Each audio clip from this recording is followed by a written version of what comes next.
Millonario, llega más temprano a casa de Sierra y casi se desmaya con lo que ve. El motor del lujoso deportivo italiano rugió con una ferocidad que rompía la paz sagrada de la tarde en la finca Los Olivos.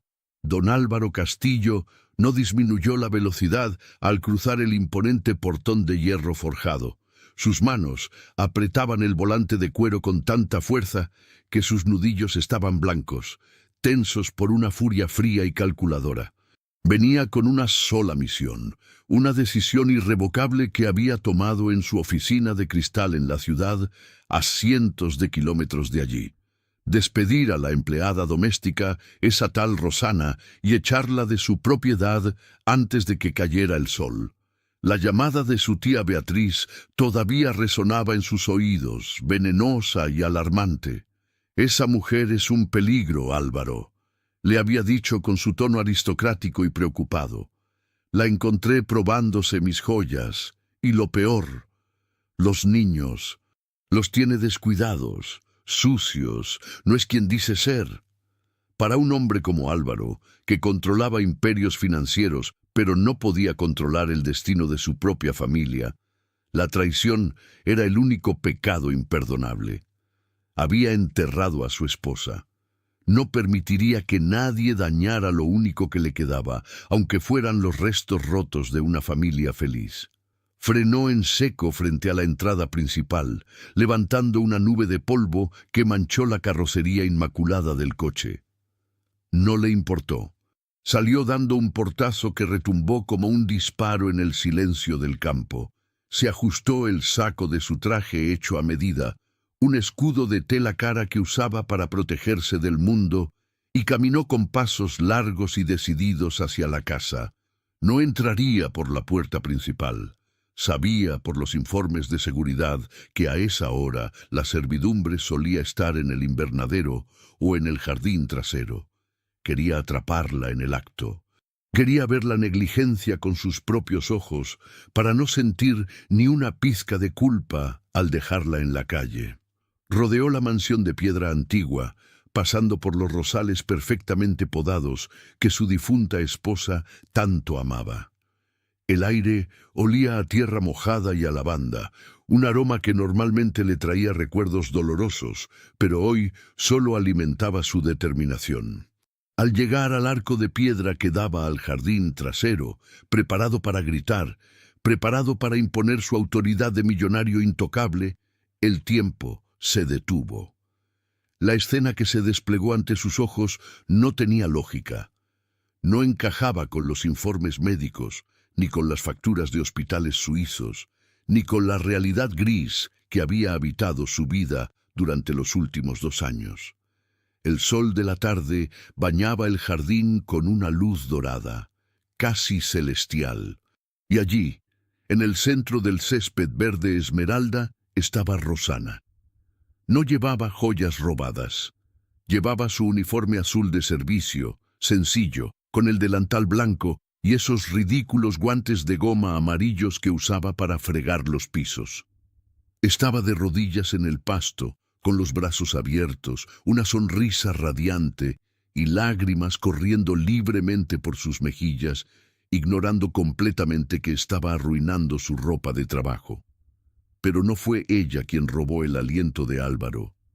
Fueron ellos, Hugo y Lucas, sus hijos, sus gemelos de 3 años, las 2 pequeñas sillas de ruedas de madera, adaptadas especialmente por ortopedistas alemanes, estaban vacías, abandonadas a varios metros de distancia como artefactos de una vida pasada. Los niños, vestidos con sus overoles de cuadros rojos y sombreros de paja, no estaban sentados. Estaban de pie. Álvaro sintió que el suelo se movía bajo sus mocasines italianos. Sus ojos se abrieron desmesuradamente, incapaces de procesar la información. Hugo, con sus piernitas temblorosas pero firmes, dio un paso, luego otro. «Ven, mi amor, tú puedes», escuchó la voz de Rosana, dulce y quebrada por la emoción. «Ven con la tía Rosana». Lucas, imitando a su hermano, soltó un grito de guerra infantil. una risa pura que Álvaro no había escuchado desde antes del accidente. Con un esfuerzo titánico que desafiaba toda ciencia conocida por el hombre, el pequeño Lucas avanzó, tambaleándose, luchando contra la gravedad y contra un diagnóstico que decía imposible. 1, 2, 3 pasos. Los niños se lanzaron hacia los brazos abiertos de la empleada doméstica. El choque fue suave, lleno de amor. Rosana los envolvió en un abrazo apretado, besando sus cabezas rubias, sus sombreros de paja, sus mejillas sonrosadas por el esfuerzo. Los tres cayeron suavemente al césped, convertidos en un nudo de risas, llanto y guantes amarillos de limpieza. «¡Lo hicieron!», sollozó Rosana, apretándolos contra su pecho. «¡Mis valientes! ¡Lo hicieron!». Álvaro sintió un dolor agudo en el pecho, como si su corazón, congelado durante meses, se hubiera roto de golpe para volver a latir. Las llaves del coche se deslizaron de sus dedos, cayendo al suelo de piedra con un tintineo metálico que sonó obscenamente fuerte en aquel momento sagrado. El ruido alertó a Rosana. Ella levantó la vista, todavía con un niño bajo cada brazo. Sus ojos, grandes y húmedos, se encontraron con la mirada atónita del patrón. El miedo cruzó su rostro por un segundo. Sabía que no debía estar jugando en horas de trabajo. Sabía que tenía prohibido sacar a los niños de sus sillas sin supervisión médica. Pero el miedo fue reemplazado rápidamente por un orgullo feroz, maternal y protector. Álvaro intentó hablar, intentó formular la frase «estás despedida», pero las palabras murieron en su garganta. Lo único que podía ver eran las piernas de sus hijos moviéndose, pataleando de alegría en el aire, mientras abrazaban a la mujer que, según su tía, era un monstruo. Allí, bajo el sol de España, el millonario más temido de la región, se sintió el hombre más pobre y ciego del mundo. La realidad que conocía acababa de hacerse pedazos. Suscríbete para descubrir por qué este momento no solo salvó sus piernas, sino que estaba a punto de destruir una mentira de millones de euros y cambiar el destino de la fortuna Castillo para siempre. Para entender la magnitud del milagro que acababa de presenciar en ese jardín, había que retroceder al día en que la vida de Álvaro Castillo se convirtió en una larga noche sin estrellas. No era una historia de pobreza, era una historia de cómo el dinero pierde todo su valor cuando la tragedia toca a la puerta. Sucedió hacía 8 meses. Un viaje familiar a la costa, un conductor imprudente en la carretera mojada y un coche blindado que dio 3 vueltas de campana. Álvaro, que conducía, salió con rasguños y una clavícula rota. Su esposa, la hermosa Elena, no sobrevivió al impacto. Y los gemelos, que entonces tenían poco más de 2 años, quedaron atrapados en la parte trasera. El diagnóstico llegó en una sala de espera privada, con paredes de mármol y café servido en porcelana, pero la frialdad fue la misma que en cualquier hospital público. El doctor Bauer, una eminencia en neurocirugía traída expresamente desde Zúrich en el jet privado de Álvaro, fue brutalmente honesto mientras ajustaba sus gafas de montura dorada. «Señor Castillo, el daño en la columna es severo. Hemos hecho todo lo que la medicina moderna permite. Han sobrevivido, lo cual es un milagro en sí mismo, pero las conexiones nerviosas están comprometidas». «¿Qué está diciendo?», preguntó Álvaro aquel día, con la voz ronca de tanto gritar el nombre de su esposa muerta.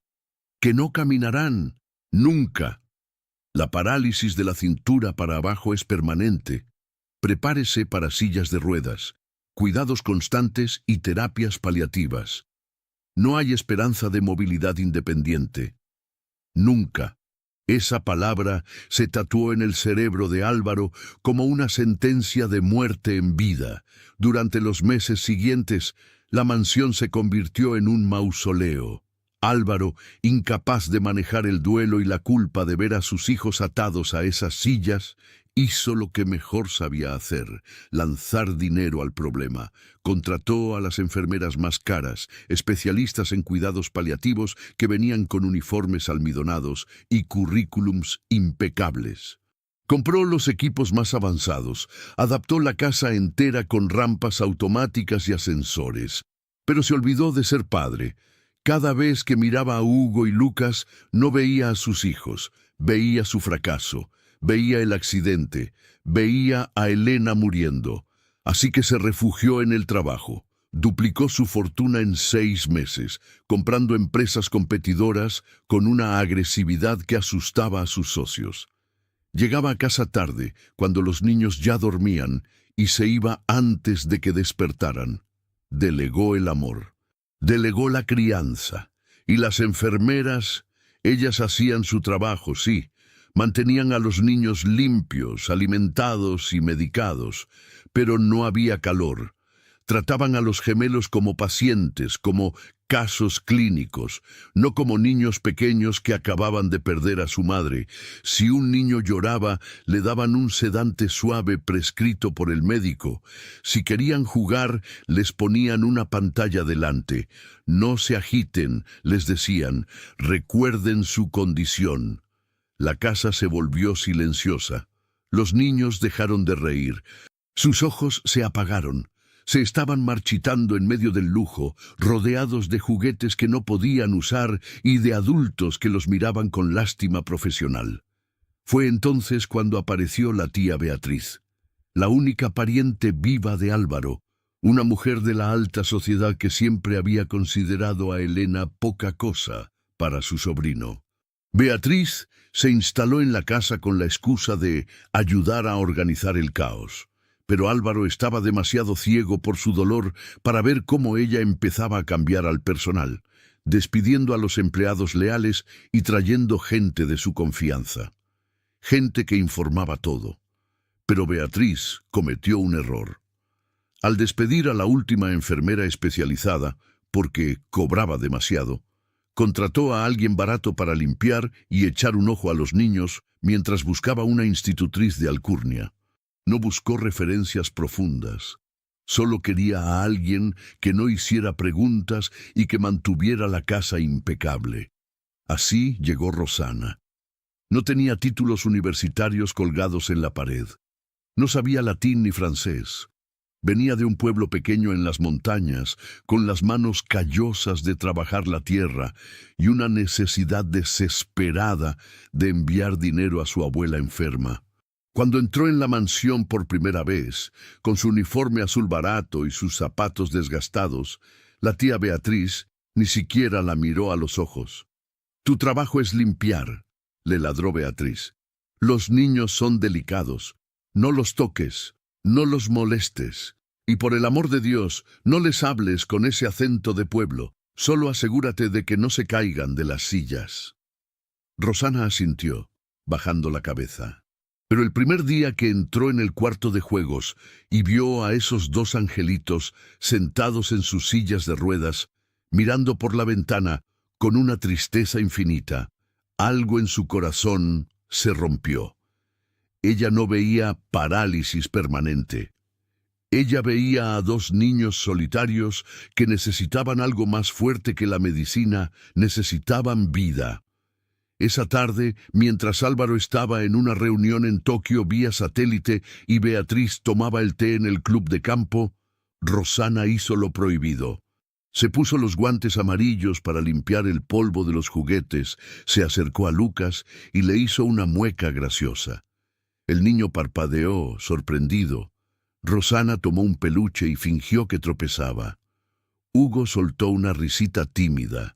Fue el sonido más hermoso que Rosana había escuchado, y supo, con esa sabiduría ancestral que no se enseña en las universidades, que los médicos podían tener razón sobre los huesos y los nervios, pero estaban equivocados sobre el espíritu.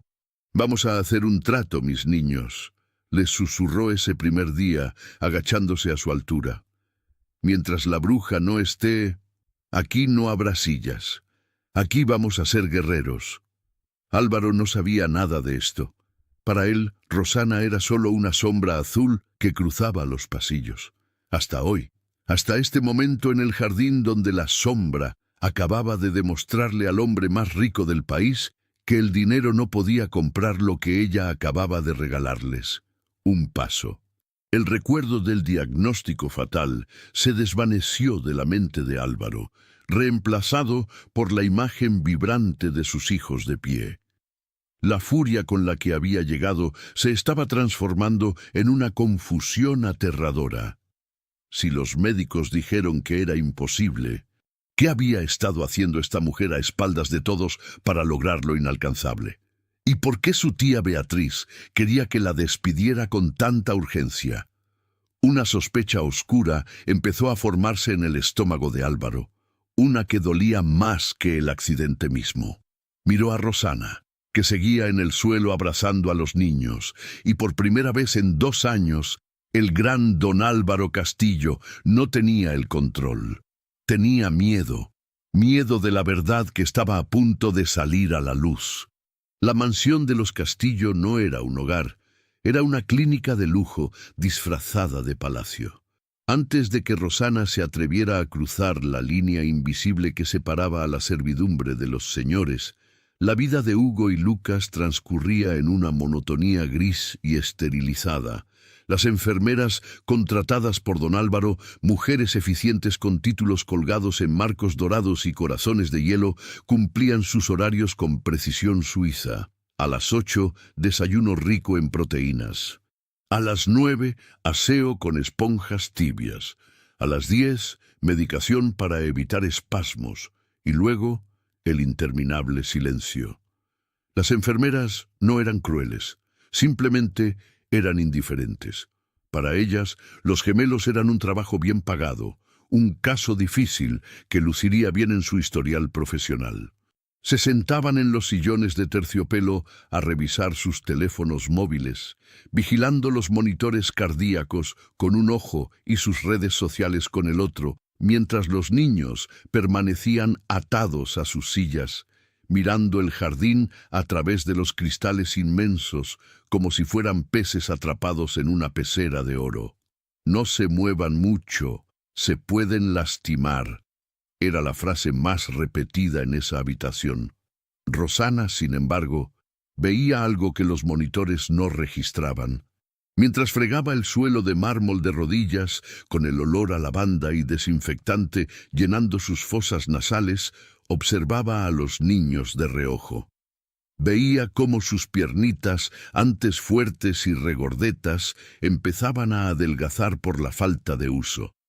Pero más importante aún, veía cómo sus espíritus se estaban apagando. Lucas ya no pedía sus coches de juguete. Hugo pasaba horas mirando una mancha en la pared. Se estaban rindiendo.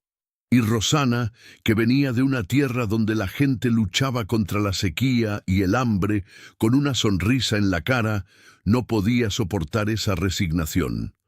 Todo comenzó un martes lluvioso, 3 meses antes del milagro del jardín. La enfermera de turno, una mujer llamada Greta que siempre olía a tabaco frío y menta, había salido al pasillo para una llamada urgente. Dejó la puerta entreabierta, confiada en que los inválidos no irían a ninguna parte. Rosana estaba limpiando el polvo de las estanterías altas. Al ver que estaban solos, soltó el plumero y se acercó a ellos. No como una empleada, sino como una madre en potencia, con ese instinto feroz que nace en las entrañas. Se arrodilló frente a Hugo. El niño ni siquiera la miró. «Hola, pequeño», susurró Rosana. Su voz era cálida, como el pan recién horneado, un contraste brutal con el tono metálico y profesional al que estaban acostumbrados. «¿Te duelen?», señaló sus piernas. Hugo parpadeó, sorprendido de que alguien le hablara directamente a él y no a la máquina que tenía al lado. Asintió levemente. «Mi abuela decía que el dolor es solo el cuerpo pidiendo cariño», dijo ella, quitándose los guantes amarillos con un movimiento rápido. Sus manos eran ásperas, trabajadas, pero irradiaban un calor humano que los niños no habían sentido desde que su madre murió. Sin pedir permiso, sin consultar manuales médicos, Rosana empezó a frotar las pantorrillas del niño. No era un masaje terapéutico estándar, era algo más antiguo. Usaba los pulgares para presionar puntos específicos, canturreando una vieja canción de cuna que su abuela usaba para calmar a los potros nerviosos en el campo. Sana, sana, colita de rana. Al principio, las piernas de Hugo estaban rígidas, frías como el mármol del suelo. Pero a medida que las manos de Rosana trabajaban, generando fricción y calor, algo cambió. La sangre empezó a circular. Hugo soltó un suspiro profundo, un sonido de alivio puro, que pareció desinflar la tensión de sus pequeños hombros. Lucas, viendo la atención que recibía su hermano, estiró su mano desde su silla y tiró del delantal de Rosana. Quería lo mismo. Quería ser tocado. Quería dejar de ser un mueble más en la habitación. Durante las semanas siguientes, esto se convirtió en su secreto. Rosana aprendió los horarios de las enfermeras mejor que nadie. Sabía exactamente cuándo bajaban a la cocina por café, cuándo salían a fumar, cuándo don Álvaro llamaba para pedir informes. En esos huecos de tiempo robado, la habitación de los niños se transformaba. Rosana no solo les daba masajes, inventó el juego del gigante dormido. Sus piernas no están muertas, les decía con una convicción que hacía brillar los ojos de los gemelos. Solo están dormidas, son gigantes perezosos. ¡Tenemos que despertarlos! Les quitaba los zapatos ortopédicos pesados y les hacía cosquillas en las plantas de los pies. Al principio no había respuesta, nada, pero Rosana no se rendía. Les contaba historias de niños que volaban, de héroes que corrían más rápido que el viento. Les traía flores del jardín a escondidas para que sintieran texturas diferentes. Les hacía mover los dedos con sus propias manos, repitiendo una y otra vez: «Manda la orden, Hugo. Manda la orden, Lucas. Díganle al dedo gordo que se mueva». Las enfermeras notaron que los niños parecían más inquietos, más despiertos, pero atribuyeron la mejoría a los nuevos suplementos vitamínicos. No tenían ni idea de que la verdadera medicina era la mujer de la limpieza que entraba cabizbaja y salía con el corazón acelerado, rezando para que nadie notara el olor a aceite de almendras en sus manos. El vínculo creció en las sombras. Los niños empezaron a esperar a Rosana con ansiedad. Cuando ella entraba, sus caras se iluminaban como si hubiera salido el sol. Ella era su cómplice, su fuente de energía, su única conexión con un mundo donde la magia era posible. Hugo y Lucas no sabían que era pobre, que su uniforme era viejo o que su padre pagaba a otros para cuidarlos. Solo sabían que ella era la única que creía que podían levantarse de esas sillas. Y esa fe, ciega y poderosa, fue la chispa que encendió el motor de la recuperación. Un día, mientras Rosana jugaba a que sus dedos eran arañas subiendo por las piernas de Lucas, sintió una sacudida, un espasmo, no involuntario, sino dirigido. Lucas estaba intentando patear la araña. Rosana se congeló, con las lágrimas agolpándose en sus ojos. No era imposible, nunca lo fue. Solo necesitaban a alguien que los invitara a intentarlo. Pero en la finca Los Olivos, la felicidad era un bien de contrabando, y doña Beatriz era la aduana implacable que no permitía pasar nada que no llevara su sello de aprobación. La tía de Álvaro no era simplemente una mujer estricta, era una depredadora social que veía la tragedia de su sobrino como una oportunidad de oro. Con Elena muerta y los niños defectuosos, como ella los llamaba en la intimidad de sus llamadas telefónicas, Beatriz se había posicionado como la matriarca indispensable, la única capaz de administrar la inmensa fortuna Castillo, mientras Álvaro se perdía en su depresión laboral. Beatriz odiaba el desorden, odiaba la suciedad y sobre todo odiaba a la gente que no conocía su lugar. Y Rosana, con su risa demasiado alta y su forma de caminar segura, le resultaba intolerable. «Es demasiado vulgar», pensaba Beatriz cada vez que la veía, pero la mantenía porque era barata y trabajaba el doble que las demás, hasta que el control de Beatriz se vio amenazado. Ocurrió una tarde de viernes. Las enfermeras habían salido temprano con permiso de Beatriz, quien prefería ahorrar en horas extras. La casa estaba en silencio, ese silencio pesado y lujoso que Beatriz adoraba. Caminaba por el pasillo del ala este, sus tacones de aguja repiqueteando con autoridad sobre la madera pulida, revisando que los cuadros estuvieran derechos y que no hubiera ni una mota de polvo en los jarrones Ming. Al acercarse a la puerta de la habitación de los niños, escuchó algo que la detuvo en seco: risas. No las risas educadas y contenidas que correspondían a unos niños enfermos de buena familia. Eran carcajadas ruidosas, casi salvajes, acompañadas de ruidos de golpes y música tarareada. Beatriz frunció el ceño, alisándose su falda de seda gris. Abrió la puerta de golpe, esperando encontrar a los niños viendo televisión con el volumen demasiado alto.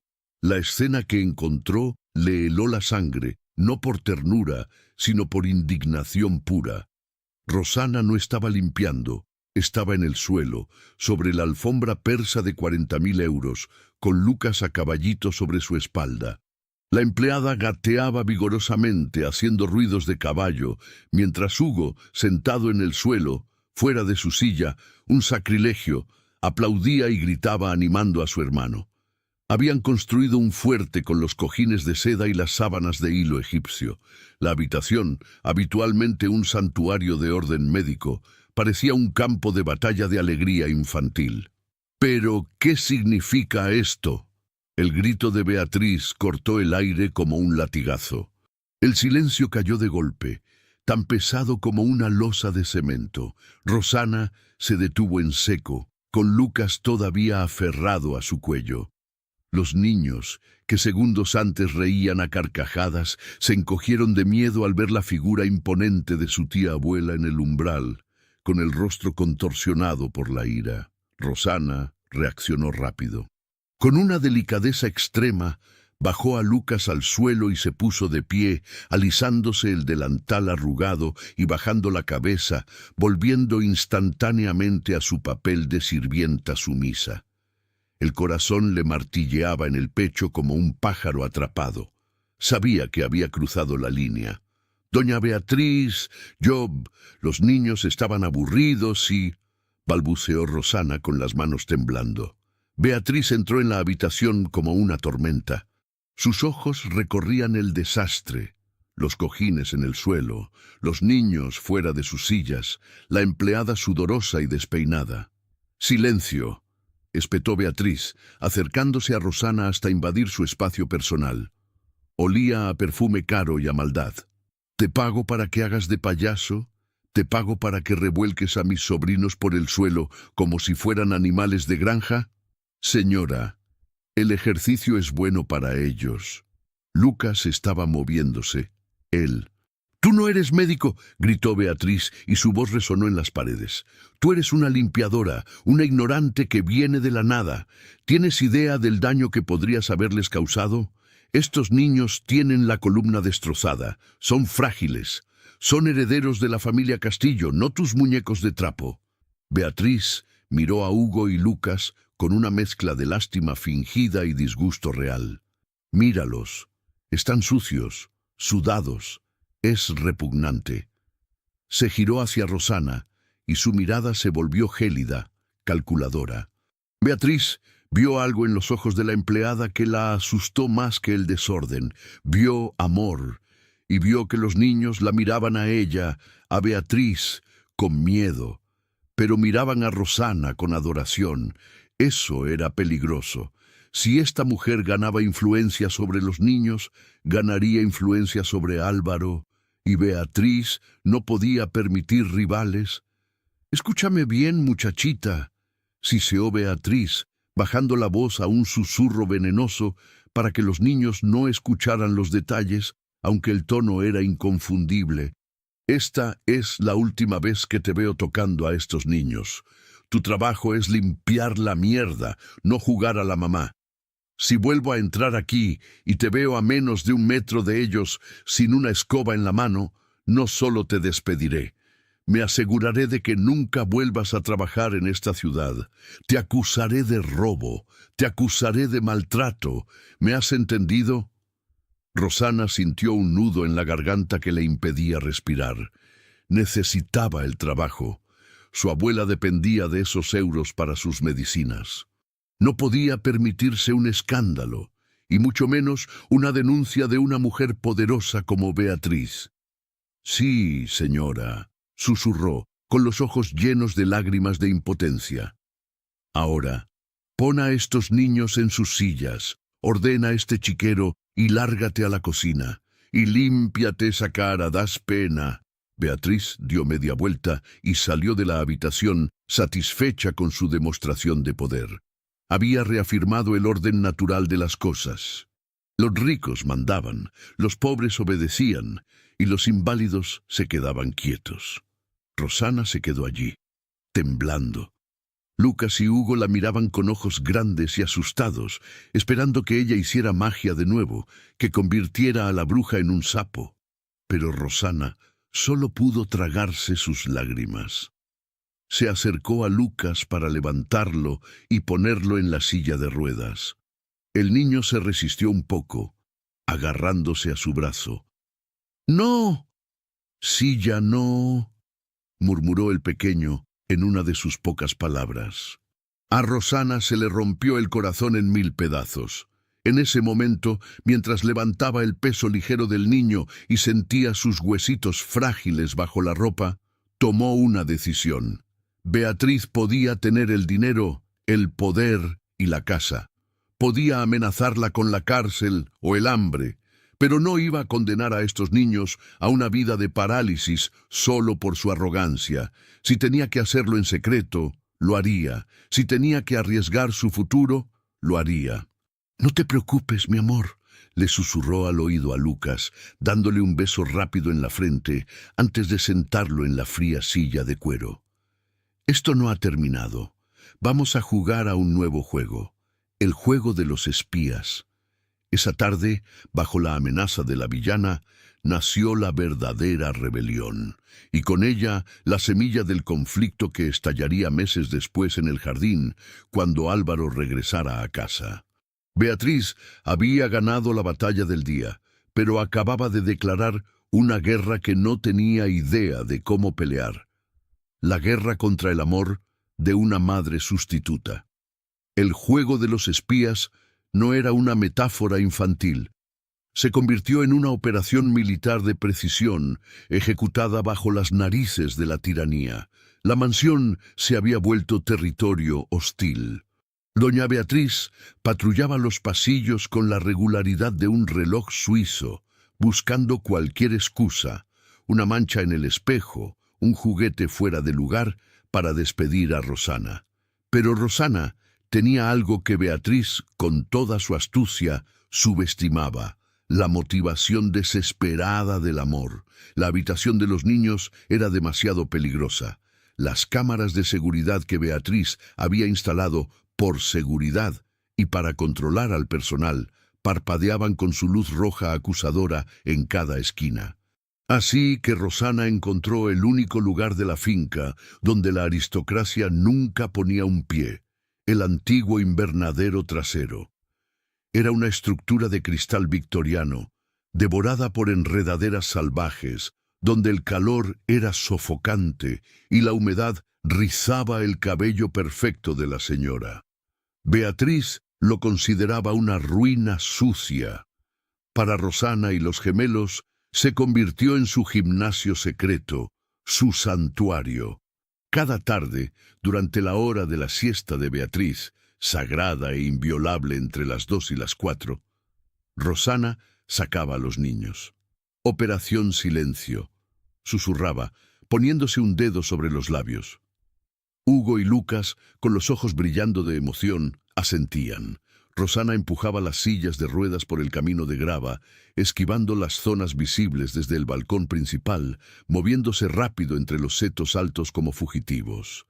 Dentro del invernadero, el aire olía a tierra fértil y a vida. Allí, lejos de los monitores y las miradas frías, ocurría la magia. No era magia de cuentos de hadas, era la magia del sudor, del esfuerzo físico brutal y de la repetición incansable.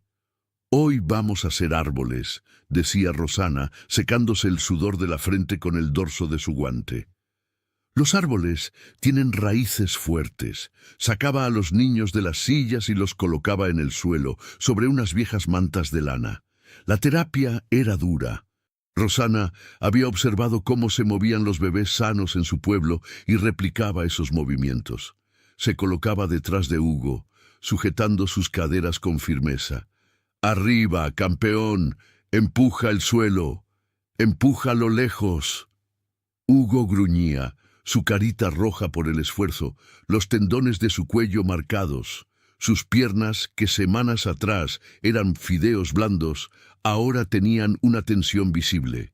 Temblaban violentamente, luchando contra la atrofia. «No puedo», lloriqueaba el niño a veces, frustrado. «Sí puedes.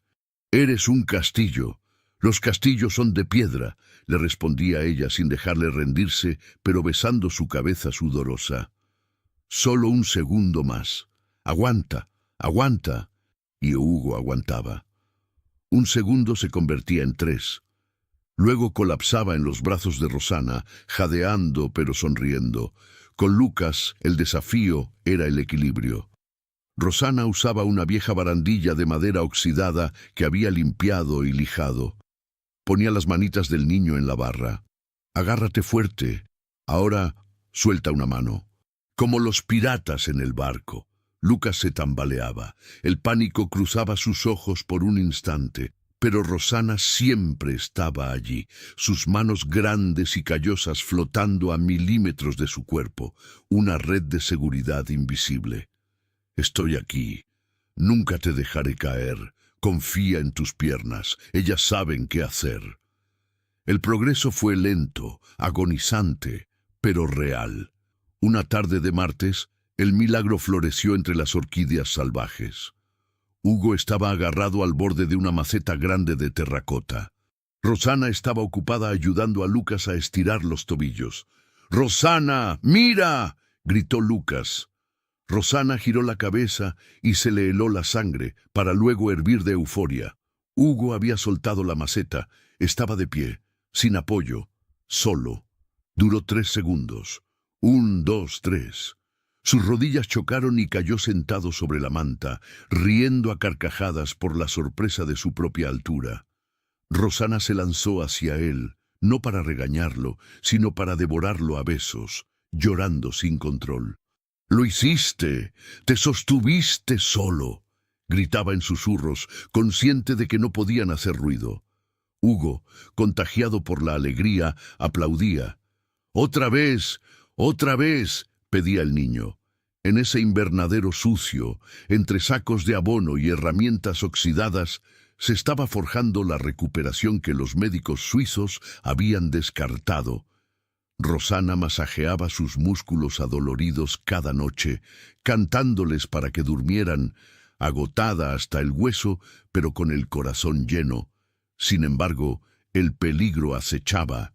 Una tarde, al volver del entrenamiento, casi chocan con Beatriz en el pasillo. La tía había despertado antes de su siesta por una jaqueca. «¿De dónde vienen?», preguntó Beatriz, mirando con sospecha las ruedas sucias de las sillas y las mejillas coloradas de los niños. «Están sofocados».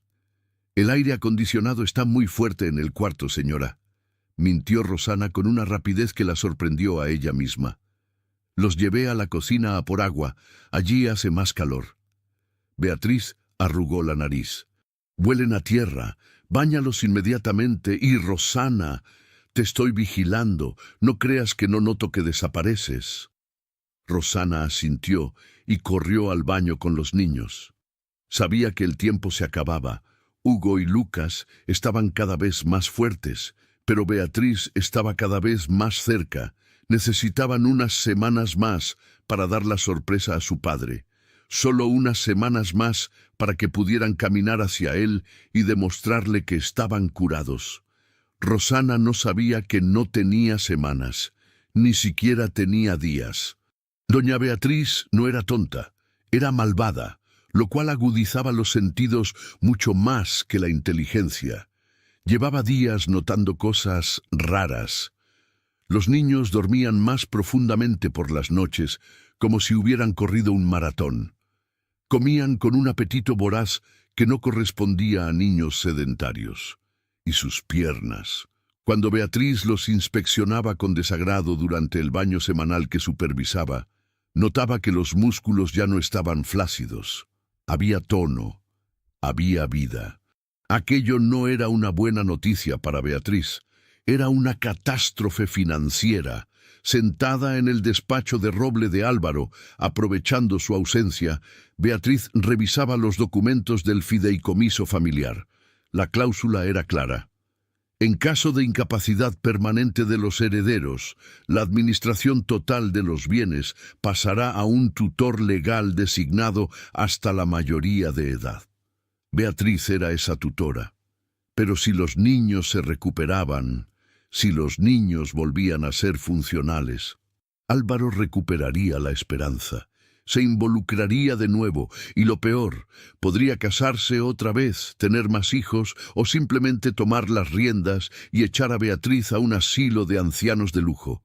«Maldita criada», murmuró Beatriz, golpeando la mesa con su pluma de oro.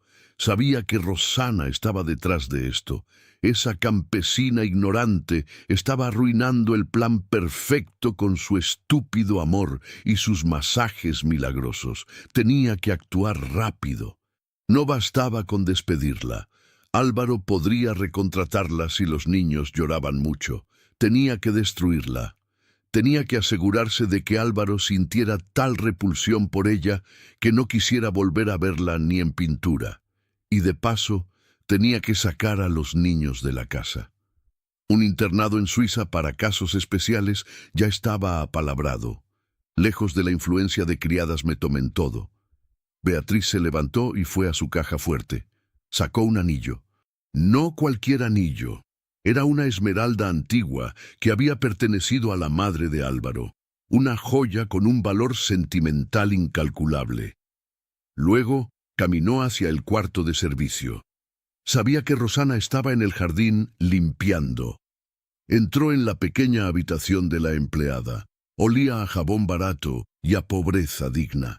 Beatriz abrió el bolso desgastado de Rosana y dejó caer el anillo en el fondo, entre un monedero vacío y unas fotos de su abuela. «Lo siento, querida», susurró con una sonrisa gélida, «pero te has metido con la familia equivocada».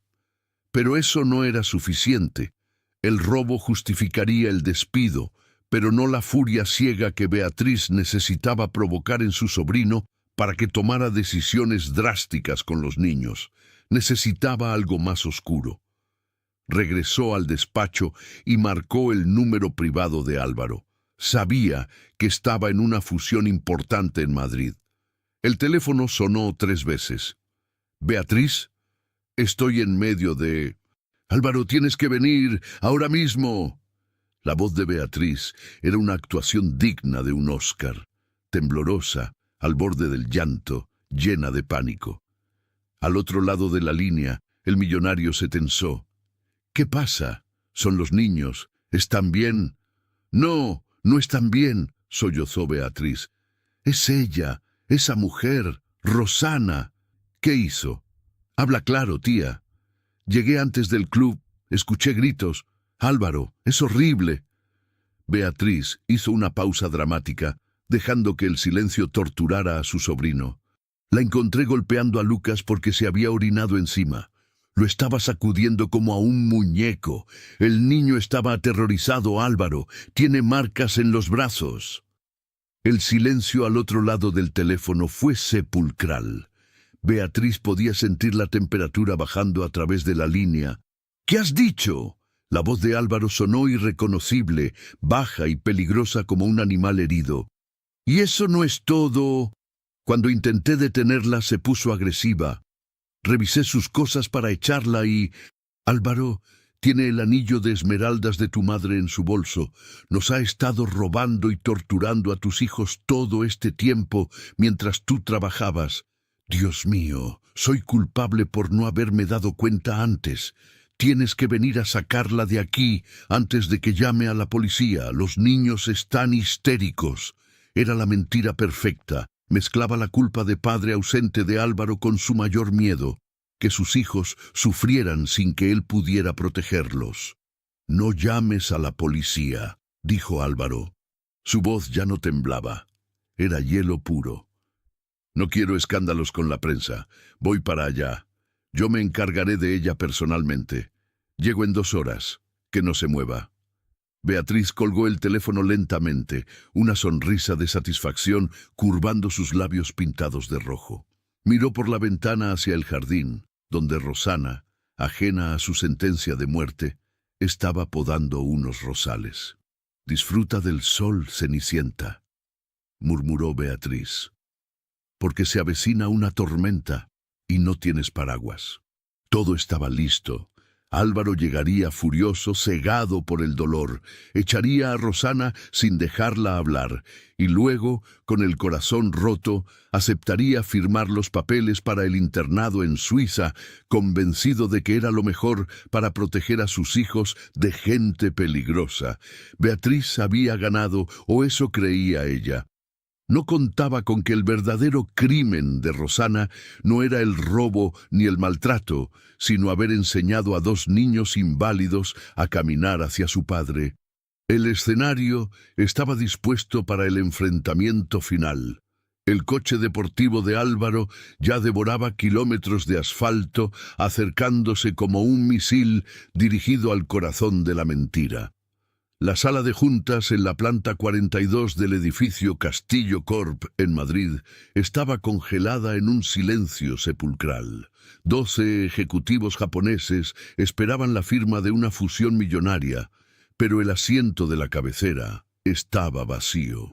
Álvaro Castillo, el hombre que nunca dejaba que las emociones interfirieran con los negocios, acababa de salir corriendo de la sala sin dar una sola explicación, dejando atrás contratos por valor de 300 millones de euros como si fueran papel mojado.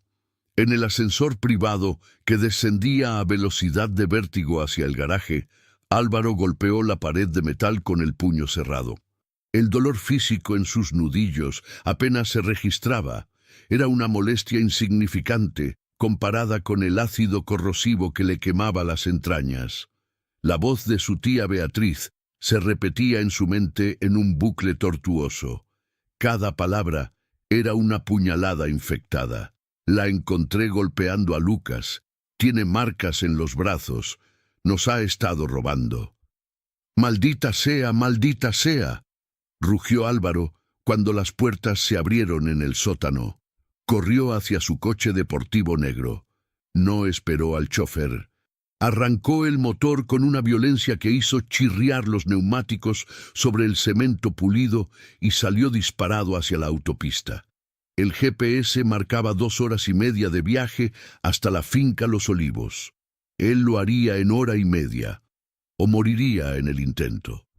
Mientras el coche devoraba el asfalto a 200 kilómetros por hora, esquivando camiones y vehículos familiares, la mente de Álvaro era un caos de culpa y furia. Se sentía el hombre más estúpido de la tierra.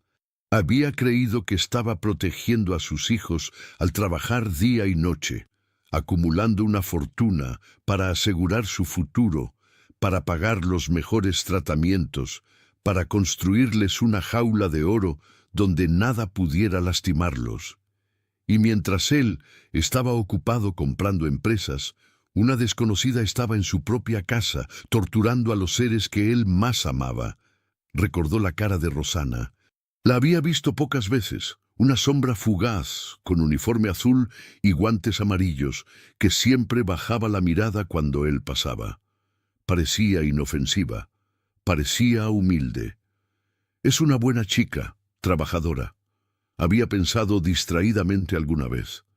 ¡Qué ciego había estado! Esa humildad era una máscara. Debajo se escondía una oportunista, una depredadora que se aprovechaba de dos niños inválidos incapaces de defenderse o de correr para pedir ayuda. La imagen de Lucas siendo sacudido, tal como lo describió Beatriz, le hizo pisar el acelerador a fondo. El velocímetro subió a 220. «Te voy a matar», susurró Álvaro, con los ojos fijos en la carretera, llenos de lágrimas de rabia. «Te juro por la memoria de Elena que te voy a destruir». No se trataba solo del supuesto robo del anillo de esmeraldas. Las joyas le importaban un bledo. Podía comprar 1000 anillos, pero la confianza traicionada, la vulnerabilidad de sus hijos expuesta, eso era imperdonable.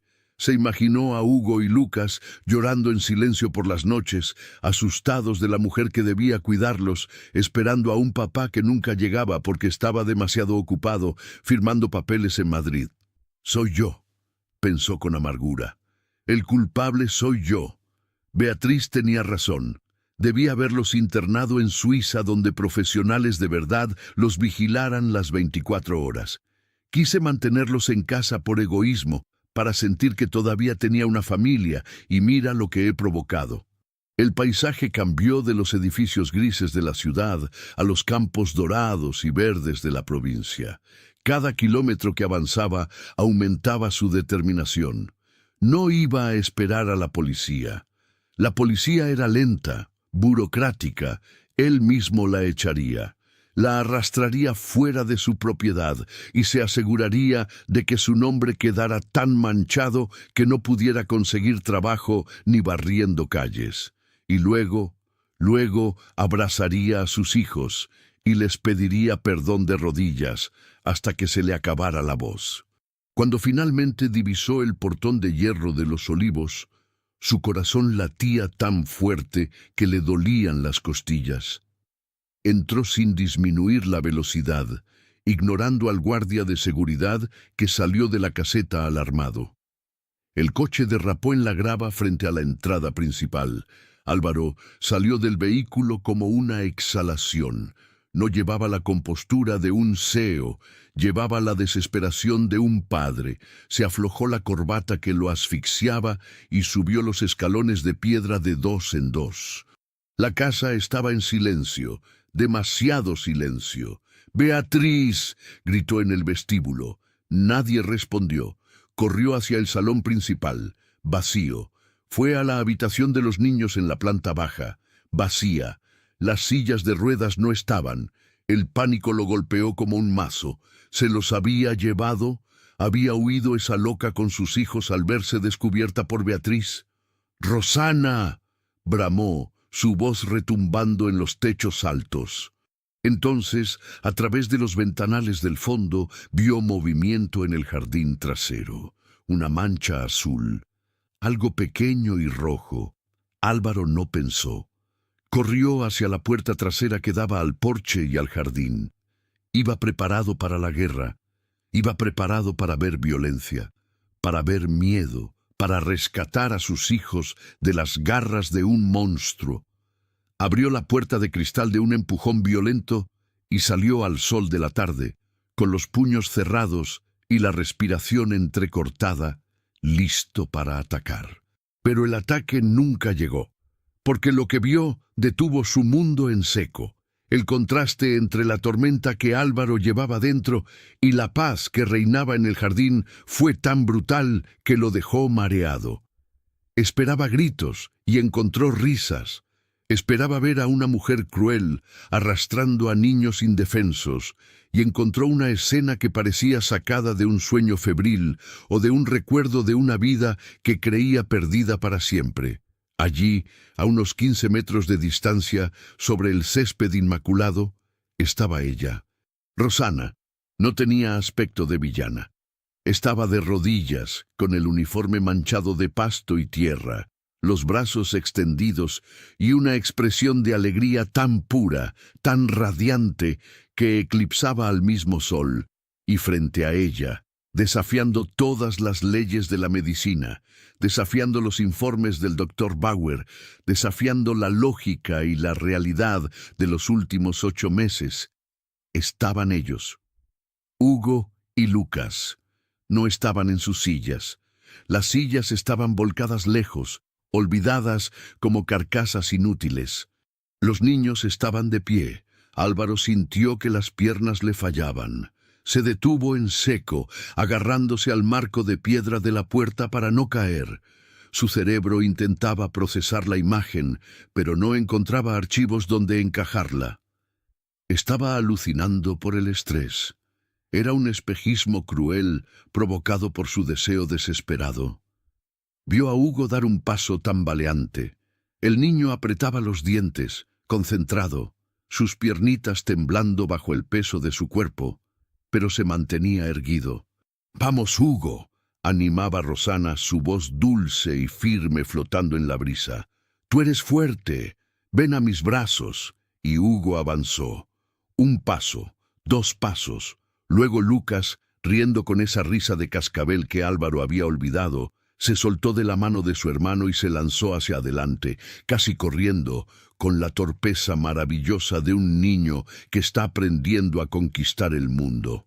«¡Papá!», gritó Lucas, aunque no miraba a Álvaro, miraba al horizonte, ebrio de su nueva libertad.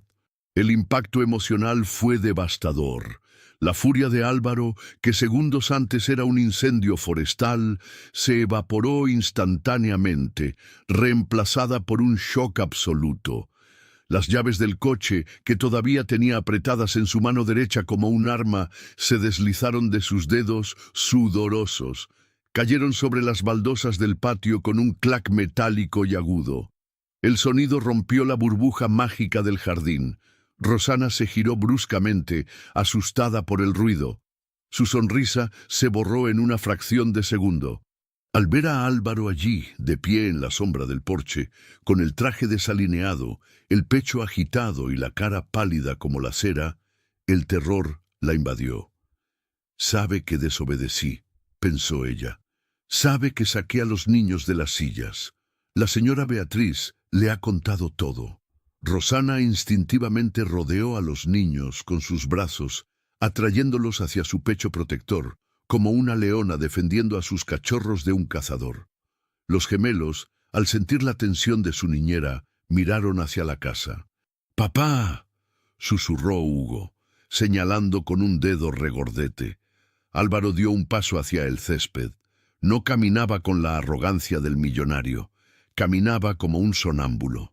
Sus ojos iban de las piernas de los niños a la cara de la empleada, y luego volvían a las piernas. «¿Cómo?». Su voz salió como un hilo ronco quebrada. «¿Cómo es posible?». Rosana temblaba.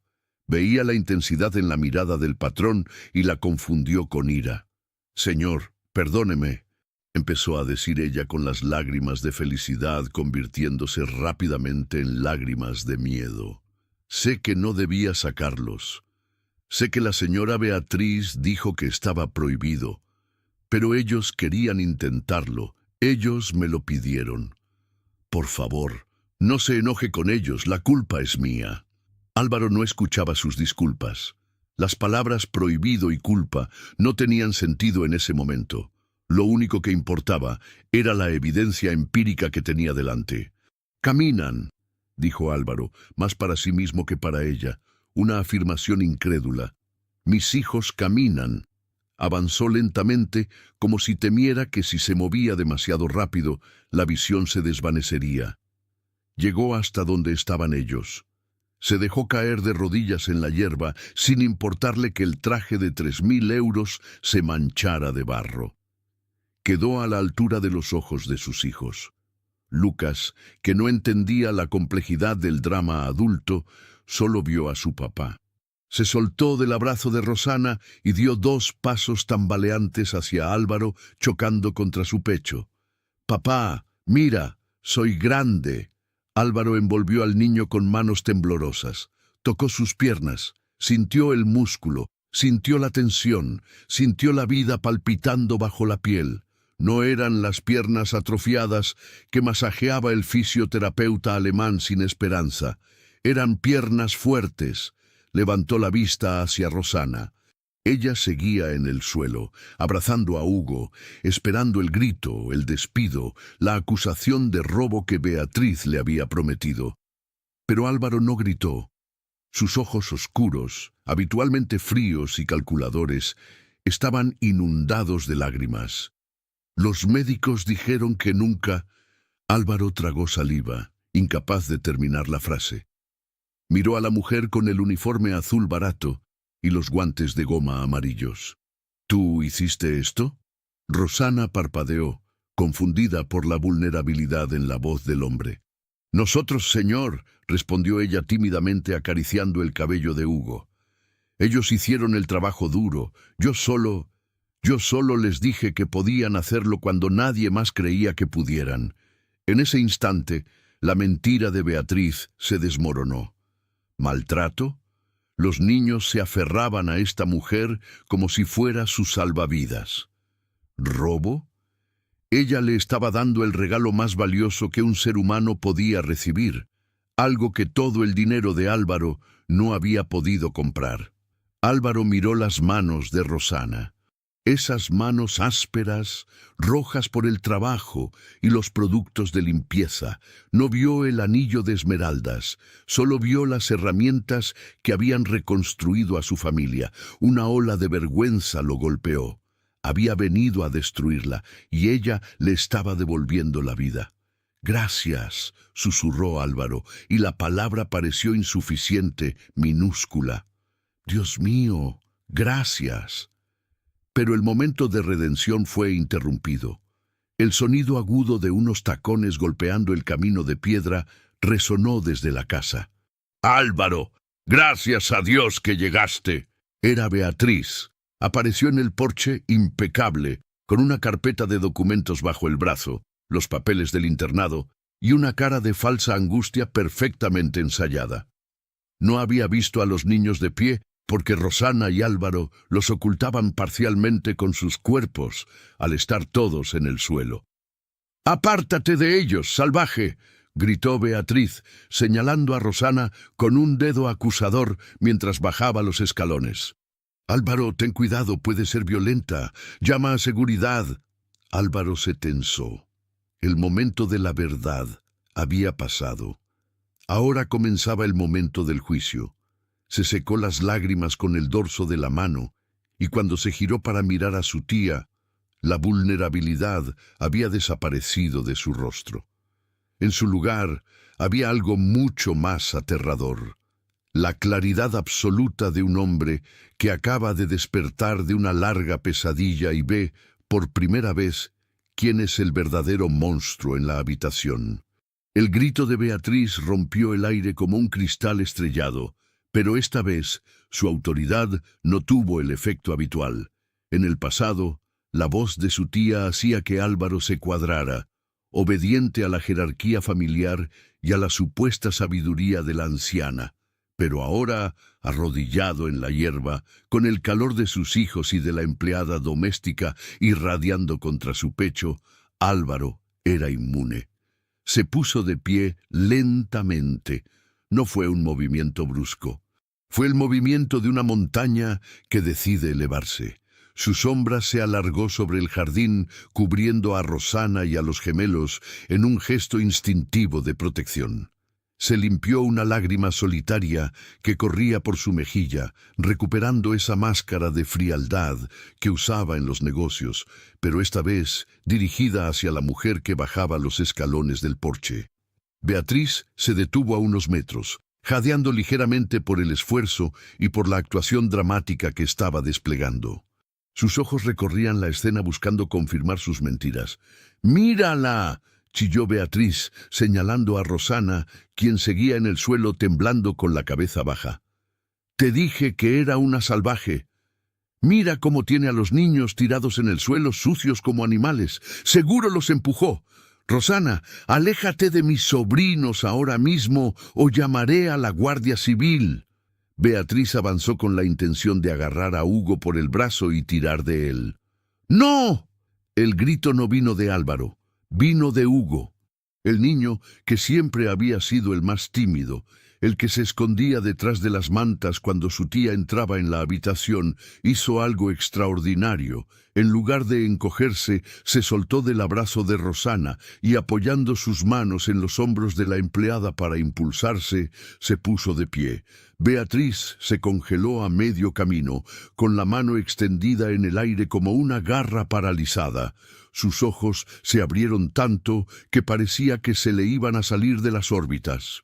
La carpeta que llevaba bajo el brazo se deslizó y cayó al suelo, esparciendo varios papeles blancos sobre la piedra. ¿Qué? Balbuceó Beatriz. Su cerebro no podía computar lo que veía. Hugo estaba de pie, tambaleándose, sí, con las rodillas dobladas hacia adentro, sí, pero de pie. «Tía mala», dijo Hugo con voz clara, frunciendo el ceño con una seriedad infantil que resultaba devastadora. «No toques a Rosana». Lucas, al ver a su hermano en posición de combate, también se levantó. Le costó más trabajo. Resbaló una vez en la hierba, pero Rosana, olvidando su miedo a Beatriz y centrándose solo en su paciente, extendió la mano rápidamente para estabilizarlo. «Arriba, mi amor, usa los talones», susurró ella. Lucas se enderezó. Y ahí estaban los dos, los inválidos permanentes, los casos perdidos, de pie frente a la mujer que quería encerrarlos. Álvaro observó la cara de su tía. Esperaba ver alivio, esperaba ver alegría. Después de todo, era su sangre. Cualquier familiar que amara a esos niños habría llorado de felicidad al ver tal milagro, pero en el rostro de Beatriz no había felicidad. Había horror. Había el pánico de alguien que ve cómo su plan maestro se desmorona ladrillo a ladrillo. Es un truco», tartamudeó Beatriz, retrocediendo un paso. Su tono de voz cambió de acusatorio a histérico. «Los está forzando. Álvaro, ¿no lo ves? Les está haciendo daño. Mírales las piernas. Están temblando de dolor. Esa mujer es una sádica que los obliga a pararse para torturarlos». Era una mentira desesperada, irracional. Pero Beatriz no tenía otra salida. Álvaro dio un paso hacia ella, cruzando la distancia que los separaba con una lentitud depredadora. «No están temblando de dolor, tía», dijo Álvaro con una voz tan baja y grave que el suelo pareció vibrar. «Están temblando de esfuerzo. Están temblando porque están vivos». «¡Tú no entiendes!», insistió Beatriz, buscando recuperar el control de la narrativa. «Los médicos dijeron que era imposible. Si están de pie es porque ella les ha hecho algo antinatural. Les ha dado drogas o... ¡Mira cómo la miran! ¡Están bajo su control! Es brujería, Álvaro. Esa gente de pueblo hace cosas raras». Beatriz intentó acercarse a Lucas de nuevo, fingiendo preocupación maternal. «Ven con la tía, cariño. Ven que te siente en tu sillita. Te vas a lastimar». En el momento en que la mano de Beatriz, con sus anillos de oro y sus uñas perfectamente manicuradas, rozó el brazo de Lucas, el niño reaccionó con un terror visceral. «¡No!», gritó Lucas, y se giró para enterrar la cara en el delantal sucio de Rosana, abrazándose a sus piernas con fuerza desesperada. Hugo hizo lo mismo, colocándose entre Rosana y Beatriz, empujando el aire con sus manitas. «¡Vete!», gritó Hugo. «Tía pellizca, tía mala». El silencio que siguió a esa declaración fue absoluto. Solo se escuchaba el canto de los pájaros y la respiración agitada de los adultos. «Tía pellizca». 2 palabras, solo 2 palabras pronunciadas por una boca inocente que no sabía mentir, y el mundo de Álvaro terminó de darse la vuelta. Miró a Beatriz, vio cómo la mujer palidecía bajo su maquillaje, cómo sus ojos se desviaban nerviosamente hacia los lados buscando una escapatoria. «Los niños inventan cosas.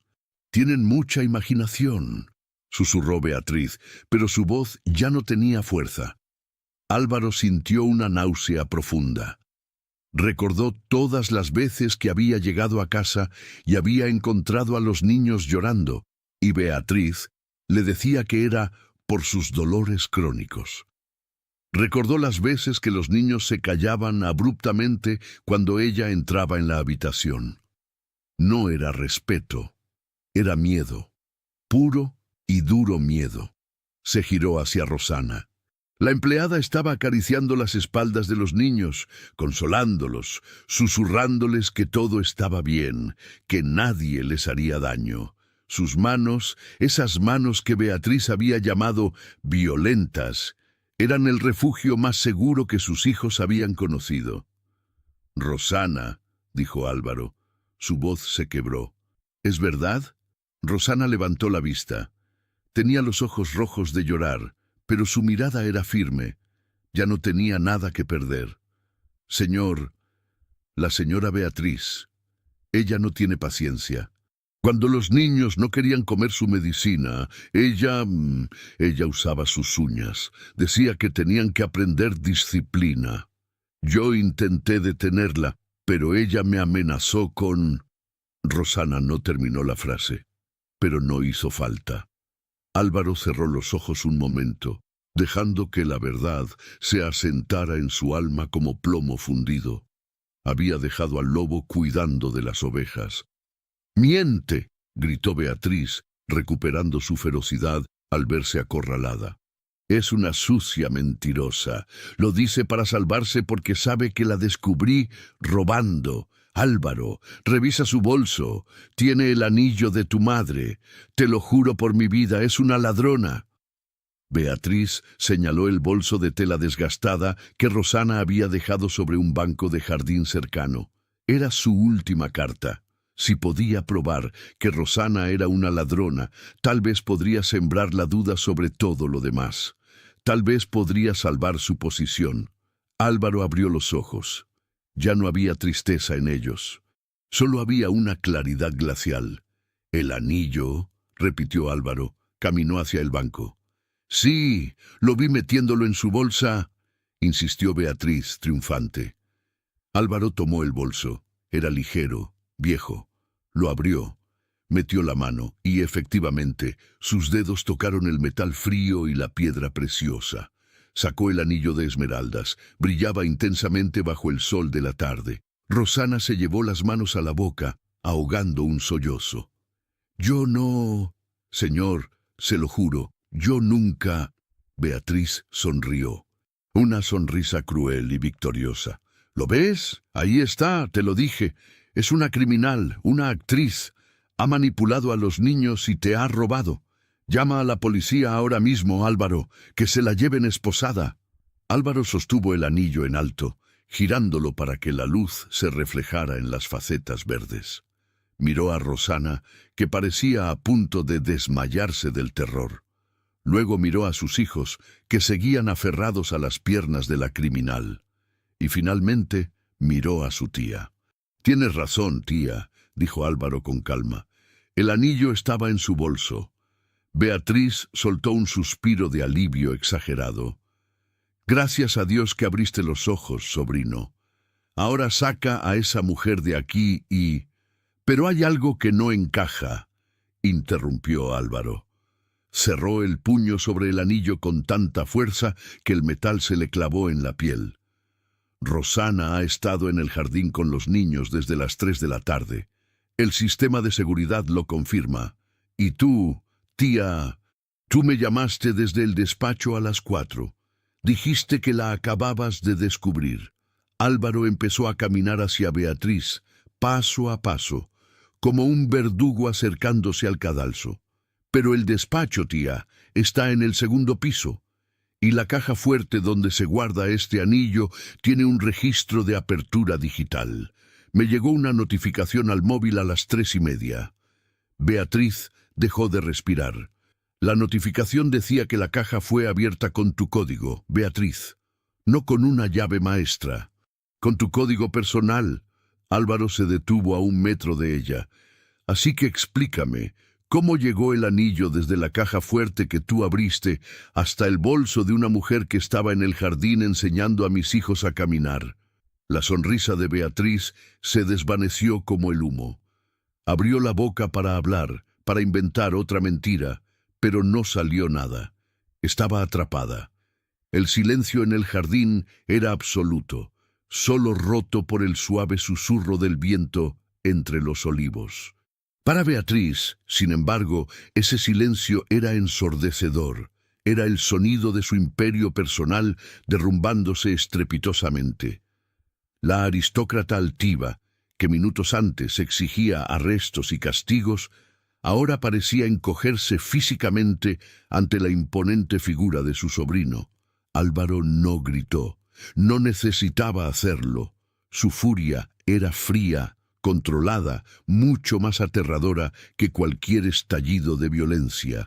Mantuvo la mirada fija en los ojos de su tía, esos ojos que durante años le habían parecido llenos de sabiduría familiar y que ahora se revelaban como pozos de codicia y maldad.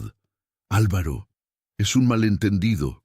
El sistema debe haber fallado.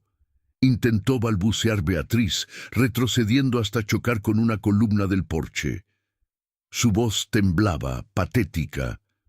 Álvaro ignoró sus excusas.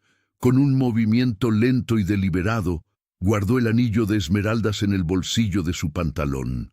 Para él, esa joya ya no valía nada. Estaba manchada por la traición. Su atención se desvió hacia el suelo, hacia donde Beatriz había dejado caer la carpeta en su momento de shock inicial. Los papeles se habían esparcido sobre la piedra caliza. Álvaro se agachó. «No toques eso, son cosas privadas», dijo Beatriz, intentando lanzarse para recuperarlos, pero una sola mirada de Álvaro la detuvo en seco. Álvaro recogió una hoja. Era un formulario de admisión. El membrete, elegante y sobrio, rezaba: Instituto Sankt Gallen para Cuidados Crónicos y Paliativos, Suiza. Sus ojos recorrieron el documento rápidamente. Nombre del paciente: Hugo Castillo, Lucas Castillo. Duración de la estancia: indefinida. Nivel de contacto familiar permitido: mínimo. Visitas trimestrales bajo supervisión. Motivo de ingreso: incapacidad severa y ausencia de tutela parental efectiva.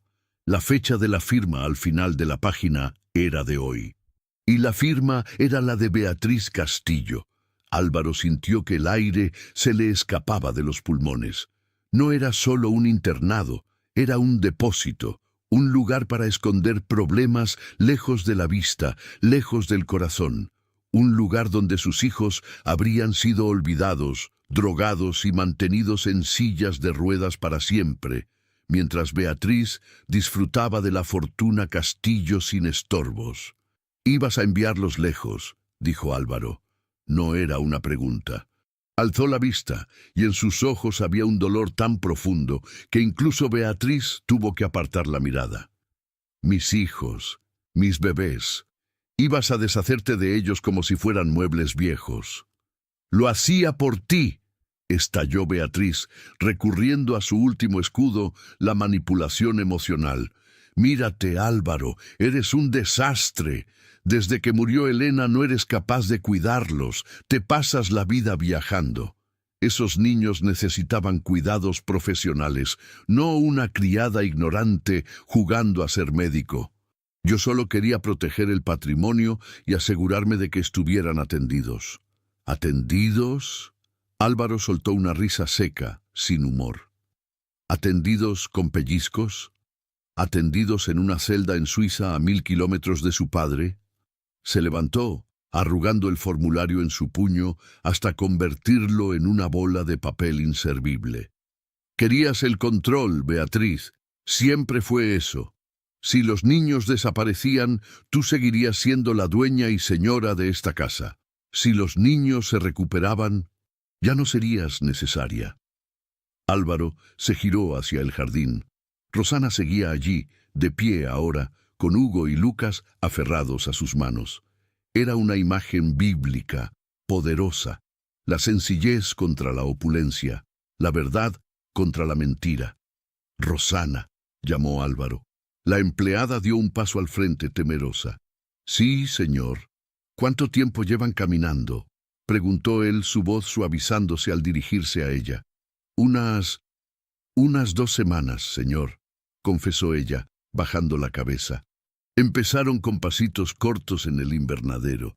Queríamos darle la sorpresa en su cumpleaños, el mes que viene. Esa era la idea de Lucas». Álvaro sintió un nudo en la garganta. Su cumpleaños. Sus hijos, a los que había ignorado, estaban luchando contra la parálisis en secreto para darle un regalo. Y esta mujer, a la que había venido a despedir, era la arquitecta de ese amor. Miró de nuevo a Beatriz. La decisión estaba tomada. No había vuelta atrás. «Beatriz», dijo Álvaro con voz de sentencia, «tienes 1 hora». La mujer parpadeó, confundida. «¿Qué?». «1 hora para hacer tus maletas. Coge tu ropa, tus joyas personales y nada más. El chofer te llevará a la estación de tren». «No puedes hacerme esto», chilló Beatriz, su máscara de dignidad cayendo por completo. «Soy tu tía, soy una Castillo, esta es mi casa, yo te crié cuando tus padres murieron». «Tú me criaste para ser frío, Beatriz, y casi lo logras. Casi conviertes a mis hijos en huérfanos con padre vivo». Álvaro se acercó a ella hasta que sus rostros estuvieron a centímetros. «Esta no es tu casa, esta es la casa de mis hijos, y tú eres una amenaza para ellos. Voy a demandarte», amenazó ella con veneno en la voz. «Tengo derechos, tengo poderes notariales. Mis abogados anularán todo mañana a primera hora por causa justificada. Maltrato infantil e intento de fraude», respondió Álvaro con una calma letal. «Y Beatriz, si intentas acercarte a nosotros, si intentas contactar a la prensa, o si vuelvo a ver tu cara cerca de esta finca, haré pública la grabación de las cámaras de seguridad de hoy. Haré que todo el mundo sepa que la gran dama Beatriz Castillo pellizcaba a niños inválidos y ponía joyas en bolsos de empleadas pobres. Te destruiré socialmente. No te quedará ni una amiga en el club de bridge». La amenaza fue efectiva. El color desapareció por completo del rostro de Beatriz. Sabía que Álvaro hablaba en serio. Sabía que tenía el dinero y el poder para cumplir cada palabra. Derrotada, humillada y expuesta, Beatriz soltó un bufido de desprecio, se arregló la chaqueta con un gesto brusco y dio media vuelta. «Te arrepentirás de esto, Álvaro. Te quedarás solo con tus tullidos y tu sirvienta. Serás el hazmerreír de la sociedad». «Prefiero ser el hazmerreír que ser tú», respondió él. Álvaro observó cómo su tía entraba en la casa, desapareciendo en la sombra del vestíbulo, llevándose con ella la oscuridad que había reinado en Los Olivos durante demasiado tiempo. Cuando se giró de nuevo hacia el jardín, el aire parecía más ligero, más limpio. Hugo y Lucas lo miraban con expectación. Rosana lo miraba con asombro. Álvaro se aflojó la corbata y la tiró al suelo, junto a los papeles del internado. Se quitó el saco del traje y lo lanzó sobre una silla. Se arremangó la camisa blanca, dejando ver sus brazos, listo para trabajar, listo para ser padre. Caminó hacia ellos, no como el patrón, no como el millonario, sino como un hombre que acaba de recibir una segunda oportunidad. Se arrodilló frente a Rosana. Ella intentó retroceder, asustada por la cercanía, pero Álvaro tomó sus manos, esas manos con guantes amarillos de goma todavía puestos, entre las suyas. «Perdóname», dijo Álvaro mirándola a los ojos, ignorando las barreras de clase, dinero y estatus. «Perdóname por no estar. Perdóname por ser ciego. Y gracias por devolverme la vida». Rosana, que había aguantado los gritos, las amenazas y el miedo sin derramar una lágrima de tristeza, no pudo aguantar la gratitud. Rompió a llorar, y los gemelos, viendo a su papá y a su nani juntos, se lanzaron al abrazo grupal. Allí, en el césped, Con el sol poniéndose en el horizonte, se selló un pacto que iba más allá de un contrato laboral. Pero Álvaro sabía que esto no podía quedar así. Rosana no podía seguir siendo solo la chica de la limpieza. Ella era la pieza que faltaba en el rompecabezas de su familia, y él tenía que asegurarse de que se quedara para siempre.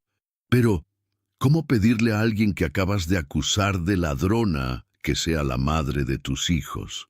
El sonido de las ruedas de la maleta de Beatriz arrastrándose por el suelo de mármol del vestíbulo fue el último vestigio de la vieja era en la finca Los Olivos.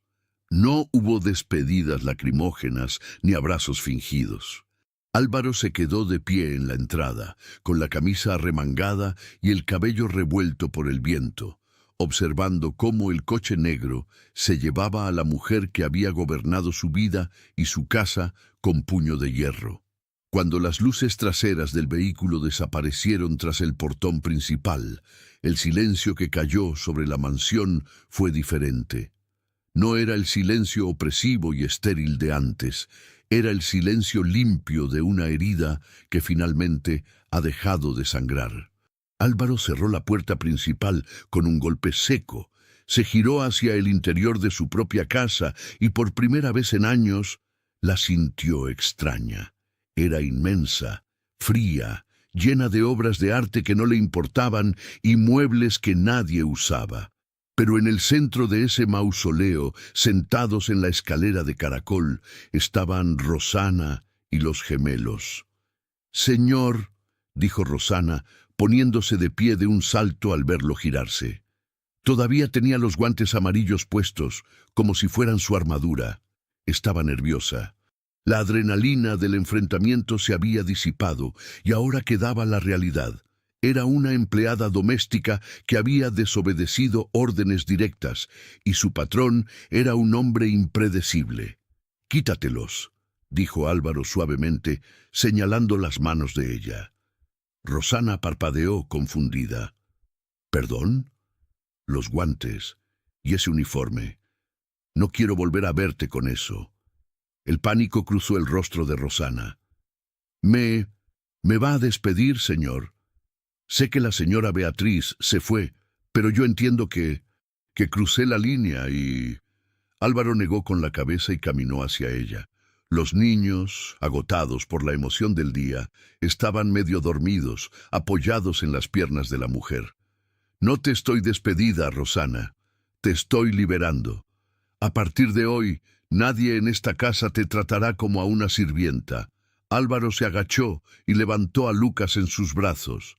El niño pesaba más de lo que recordaba. Pesaba a vida. «Tengo hambre», murmuró Lucas, frotándose los ojos. «Yo también», dijo Álvaro, sintiendo de repente un vacío en el estómago que no era solo físico. «Rosana, ¿qué suelen cenar?» La señora Beatriz ordenaba puré de verduras y pescado hervido, sin sal. Decía que era mejor para su digestión, respondió ella en voz baja. Álvaro hizo una mueca de disgusto. «Eso se acabó. Hoy vamos a cenar lo que ellos quieran». «¿Qué quieren?» Hugo abrió un ojo, de repente muy despierto. «¡Pizza!», gritó y luego miró a Rosana con miedo, como si hubiera dicho una mala palabra. «Pizza será», sentenció Álvaro. «Pero antes, necesito que me muestres algo». Dejó a Lucas en el suelo con cuidado, asegurándose de que el niño tuviera equilibrio antes de soltarlo. «Quiero ver el lugar, el invernadero. Quiero ver dónde ocurrió el milagro». La caminata hacia el jardín trasero fue una procesión silenciosa bajo la luz de la luna naciente. Rosana guiaba el camino, encendiendo la linterna de su móvil. Álvaro caminaba detrás, observando cómo sus hijos se movían. No caminaban perfecto, tropezaban, se balanceaban, se agarraban a las paredes o a la falda de Rosana. Pero se movían. Cada paso era una victoria sobre la estadística. Cuando llegaron al viejo invernadero victoriano, Álvaro sintió una punzada de vergüenza. El lugar estaba ruinoso. Algunos cristales estaban rotos y las enredaderas salvajes habían invadido el interior. Olía a humedad y a tierra. Aquí es, dijo Rosana abriendo la puerta chirriante. Perdón por el desorden, señor. Traté de limpiarlo lo mejor que pude, pero... Álvaro entró y encendió la luz de su propio teléfono. Lo que vio lo dejó sin aliento. No era un gimnasio de alta tecnología, no había máquinas alemanas de 10.000 euros. Había ingenio, había amor en estado puro. Vio 2 barras paralelas hechas con palos de escoba lijados a mano y atados con cuerdas fuertes entre 2 mesas viejas de jardinería. Vio un circuito de obstáculos hecho con macetas vacías y cojines viejos que Beatriz había ordenado tirar. Vio dibujos pegados en los cristales sucios, dibujos de superhéroes con las caras de Hugo y Lucas, hechos con crayones baratos. En una esquina había un calendario de pared. Estaba lleno de marcas rojas y notas escritas con la letra redonda de Rosana. Día 12, Hugo movió el dedo gordo. Día 45, Lucas se sostuvo 3 segundos. Día 60, caída fea pero no lloramos, somos guerreros. Álvaro recorrió con los dedos la barra improvisada de palos de escoba. Estaba suave por el uso. Pensó en las manos de Rosana, lijando la madera noche tras noche para que sus hijos no se astillaran. Pensó en ella cargando a los niños hasta allí, escondiéndose como una criminal para hacer el trabajo que él, como padre, debería haber supervisado. No tenías nada, susurró Álvaro con la voz ahogada. Yo tengo millones en el banco, y tú no tenías nada. Y aún así, hiciste más con estos palos de escoba que todos los médicos de Europa. Tenía fe, señor, dijo Rosana desde la puerta. Su voz temblaba.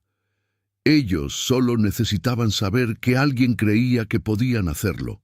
Los niños son como las plantas. Si les hablas bonito y les das sol, crecen. Si los dejas en la oscuridad, se marchitan. Álvaro se giró hacia ella.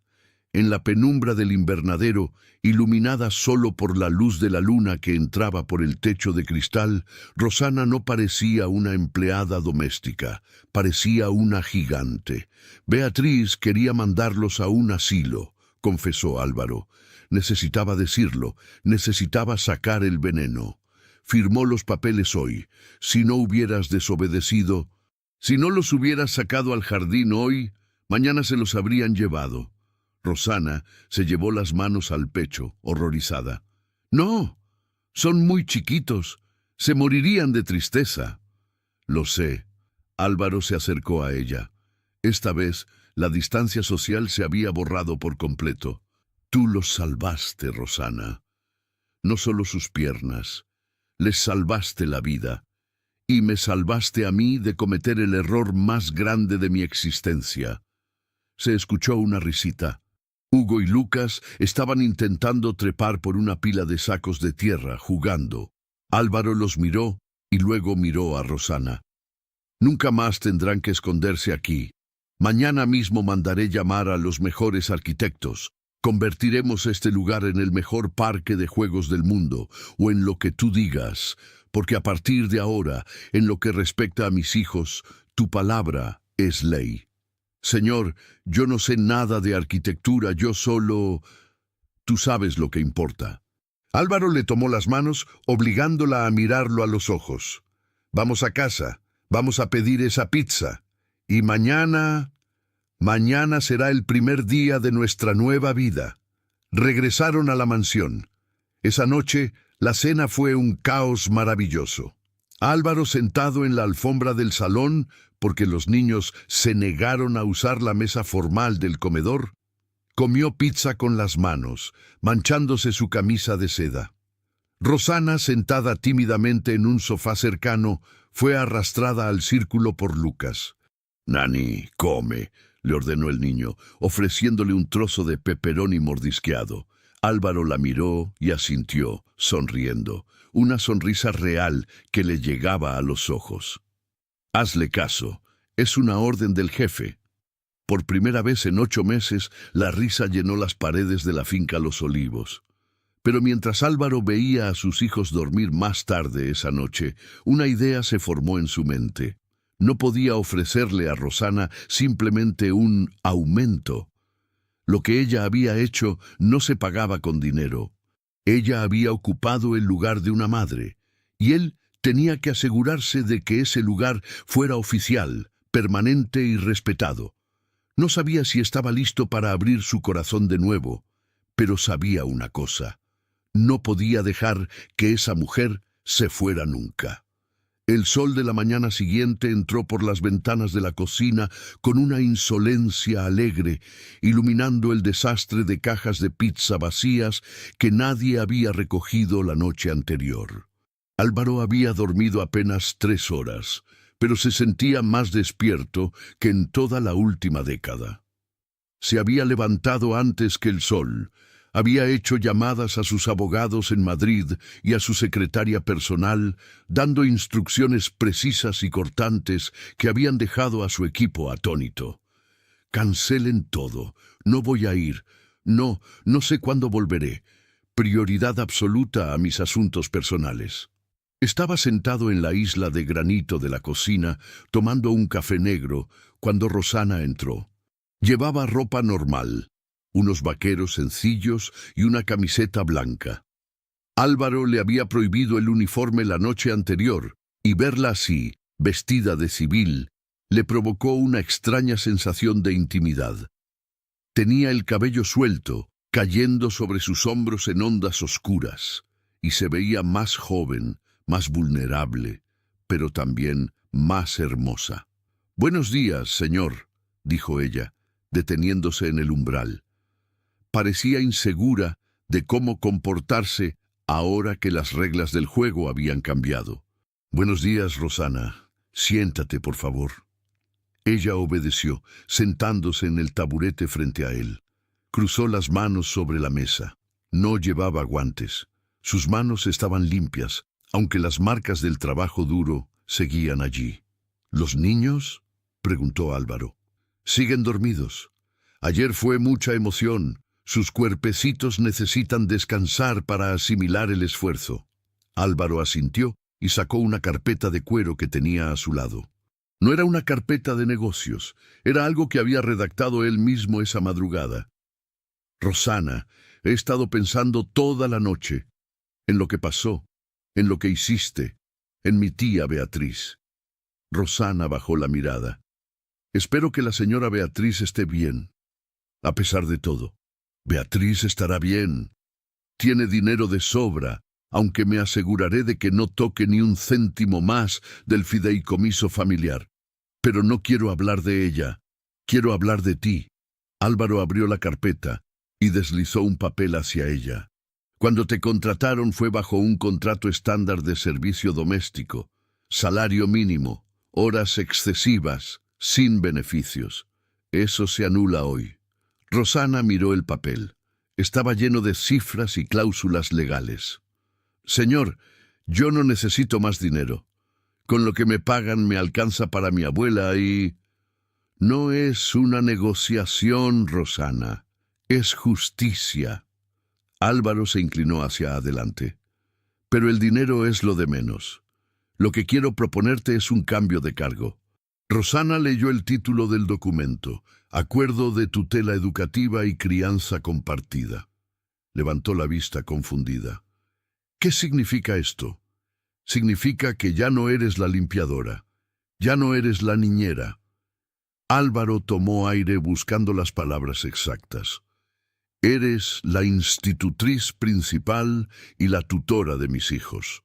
Tienes autoridad total sobre su educación, su salud, sus actividades y su dieta. Si un médico dice no pueden y tú dices sí pueden, se hace lo que tú digas. Si yo digo tengo una reunión y tú dices tus hijos te necesitan, cancelo la reunión». Rosana se quedó boquiabierta. «Señor, eso es. Yo no tengo estudios, no soy profesora, soy de un pueblo. No sé hablar fino ni sé de protocolos. ¿Cómo voy a educar a los herederos de la familia Castillo? Les enseñaste a caminar cuando la ciencia dijo que no», respondió Álvaro con firmeza. «Les enseñaste a reír cuando su mundo era gris. Les enseñaste coraje, lealtad y amor. Esas son las únicas lecciones que importan. El resto, las matemáticas, los idiomas, contrataremos profesores para eso, pero tú les enseñas a vivir. Álvaro se levantó y rodeó la isla para quedar a su lado. Tengo que volver a aprender a ser padre, Rosana, y tengo miedo.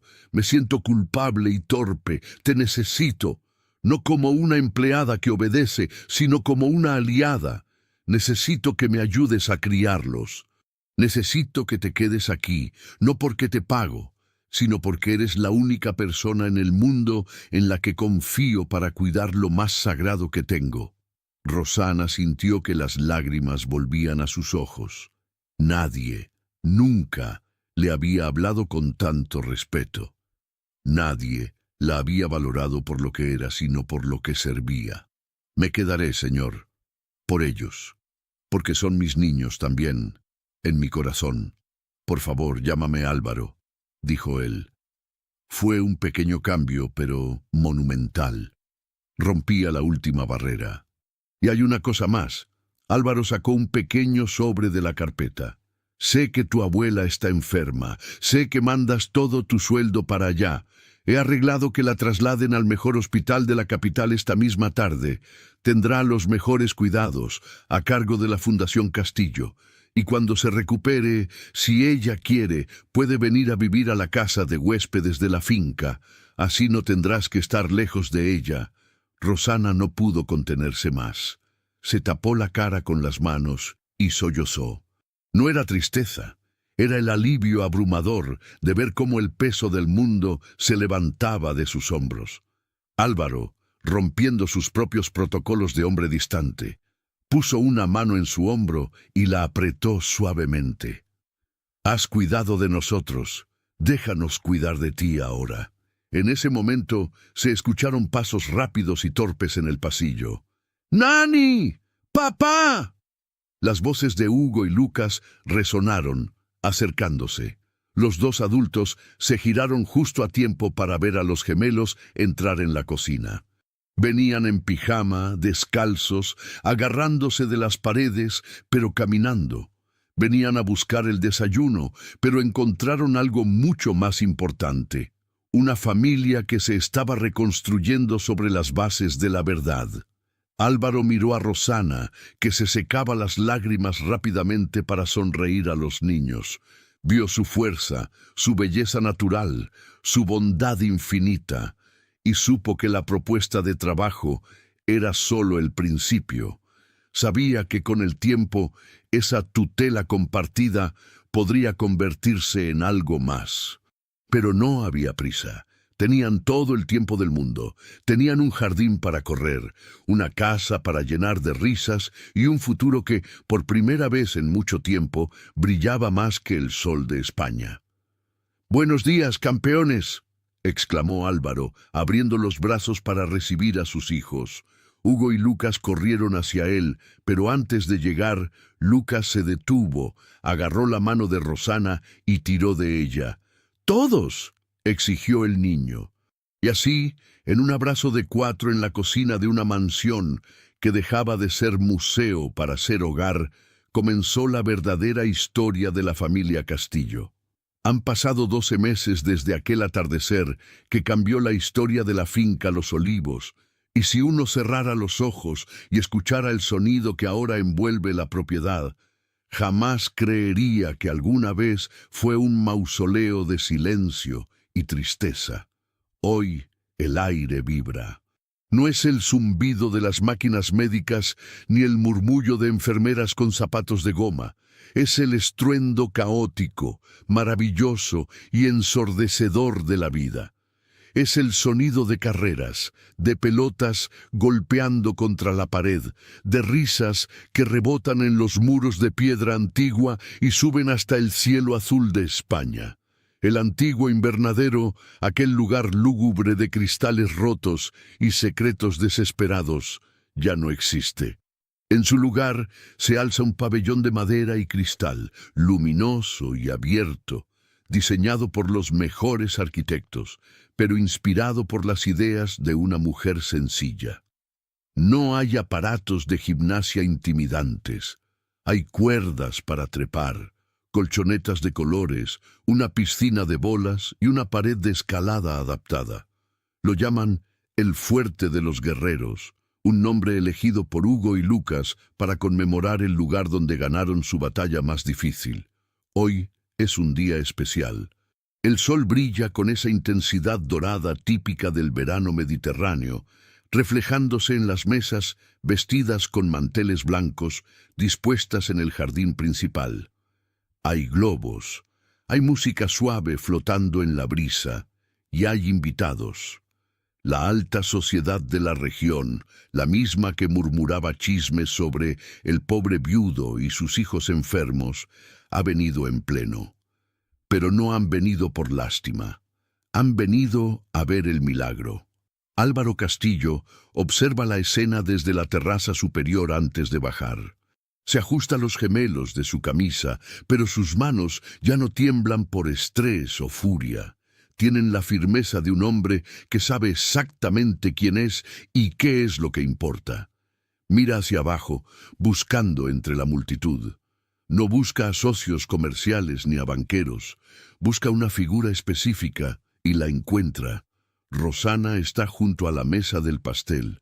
Ya no lleva el uniforme azul barato ni los guantes amarillos de goma. Lleva un vestido de lino color crema, sencillo pero elegante, que resalta su piel bronceada y su cabello oscuro, ahora recogido en un peinado suave adornado con una pequeña flor blanca. Se ve radiante, aunque Álvaro nota esa ligera tensión en sus hombros, esa timidez innata de quien todavía no se cree merecedora de tanta luz. Está hablando con la abuela, doña Carmen, quien está sentada en una silla cómoda, recuperada de su enfermedad gracias a los tratamientos que Álvaro pagó, riendo mientras sostiene un vaso de limonada. «¡Papá! ¡Papá, baja ya!». El grito lo saca de sus pensamientos. Álvaro mira hacia el césped. Hugo y Lucas están allí. Tienen 4 años ahora. Han crecido, se han estirado. Llevan pantalones cortos y camisas de lino a juego. Sus piernas, aquellas piernas que el doctor Bauer condenó a la inmovilidad eterna, son fuertes, musculosas y están manchadas de hierba. No caminan perfectamente, todavía tienen un ligero bamboleo, una marca de guerra de su lesión medular, pero corren rápido, corren libres. Álvaro baja las escaleras de 2 en 2, una sonrisa amplia iluminando su rostro. Apenas pisa el jardín, es emboscado. Los gemelos se lanzan contra sus piernas con la fuerza de 2 pequeños toros. «¡Me atrapasteis!», ríe Álvaro, fingiendo perder el equilibrio y cayendo de rodillas al césped, sin importarle en absoluto su traje de diseño. Esa es la nueva regla de la casa. Los trajes se pueden lavar, los momentos no se pueden recuperar. «Rosana dice que es hora del pastel», grita Lucas tirando de su mano. Álvaro se deja arrastrar hasta el centro de la fiesta. Los invitados abren paso, sonriendo con genuina admiración. Ya no ven al empresario frío y distante. Ven a un padre devoto. Cuando llegan a la mesa principal, Rosana se gira. Sus ojos se encuentran con los de él. En ese intercambio de miradas hay un año de memorias compartidas, noches de fiebre controlada, primeras carreras en el parque, lecciones de matemáticas en la cocina, cenas de pizza en el suelo y conversaciones largas bajo las estrellas cuando los niños ya dormían. «Están impacientes», dice ella con una sonrisa suave, colocándole una mano en el hombro a Hugo para que no meta el dedo en el merengue antes de tiempo. «Tienen a quien salir», responde Álvaro sin dejar de mirarla. Su madre postiza es igual de impaciente cuando se trata de celebrar la vida. Rosana se ruboriza. El término «madre» todavía flota en el aire, no dicho explícitamente, pero sentido en cada fibra de la casa. Los niños la llaman Nani o Rosy, pero la buscan cuando tienen miedo, la buscan cuando tienen hambre, la buscan para todo lo que importa. Álvaro levanta una mano y la música se detiene. El murmullo de los invitados se apaga. Es el momento del discurso. Amigos, familia, empieza Álvaro, su voz proyectándose clara y fuerte. Gracias por venir a celebrar el 4º cumpleaños de Hugo y Lucas. Muchos de ustedes saben que el camino para llegar aquí no fue fácil. Hace un año, en esta misma casa reinaba la desesperanza. Me dijeron que mis hijos nunca caminarían. Me dijeron que mi vida se definiría por la tragedia. Álvaro hace una pausa. Mira a sus hijos, que están intentando robar una fresa del pastel. Luego mira a Rosana. Estaba equivocado. Estaba ciego. Pensé que el dinero podía arreglarlo todo, y cuando no pudo, me rendí. Pero hubo alguien que no se rindió. Alguien que no tenía millones, ni títulos universitarios, ni fama. Alguien que solo tenía unas manos trabajadoras y un corazón inmenso. Rosana baja la cabeza, incómoda con la atención. Pero Álvaro extiende su mano y toma la de ella, obligándola a dar un paso al frente, al centro del escenario, al lugar que le corresponde. Esta mujer, Rosana, no solo cuidó de mis hijos, ella los reconstruyó. Ella vio guerreros donde los médicos veían víctimas. Ella vio un futuro donde yo solo veía pasado. La voz de Álvaro se quiebra ligeramente, cargada de emoción. Si mis hijos corren hoy, es porque ella les prestó sus alas hasta que las suyas sanaron. Un aplauso estalla en el jardín. No es un aplauso de cortesía, es un aplauso cálido, vibrante. La abuela Carmen se seca una lágrima con un pañuelo de encaje. Hugo y Lucas, entendiendo que hablan de su persona favorita, se abrazan a las piernas de Rosana. Pero Álvaro no ha terminado. Levanta la mano de nuevo pidiendo silencio. El corazón le late con fuerza contra las costillas, más rápido que en cualquier negociación millonaria de su vida. Rosana, dice, girándose completamente hacia ella, ignorando a los 100 invitados que observan. Me enseñaste que el verdadero lujo no es tener chofer o joyas. El verdadero lujo es tener a alguien que crea en ti cuando nadie más lo hace. Me devolviste a mis hijos. Me devolviste la risa. Me devolviste la vida. Álvaro mete la mano en el bolsillo de su chaqueta. No saca el anillo de esmeraldas de su madre. Esa joya maldita fue subastada y el dinero donado a hospitales infantiles. Saca una caja pequeña de terciopelo azul, del mismo tono exacto que aquel uniforme de limpieza que ella llevaba el día que la vio por primera vez. Se arrodilla.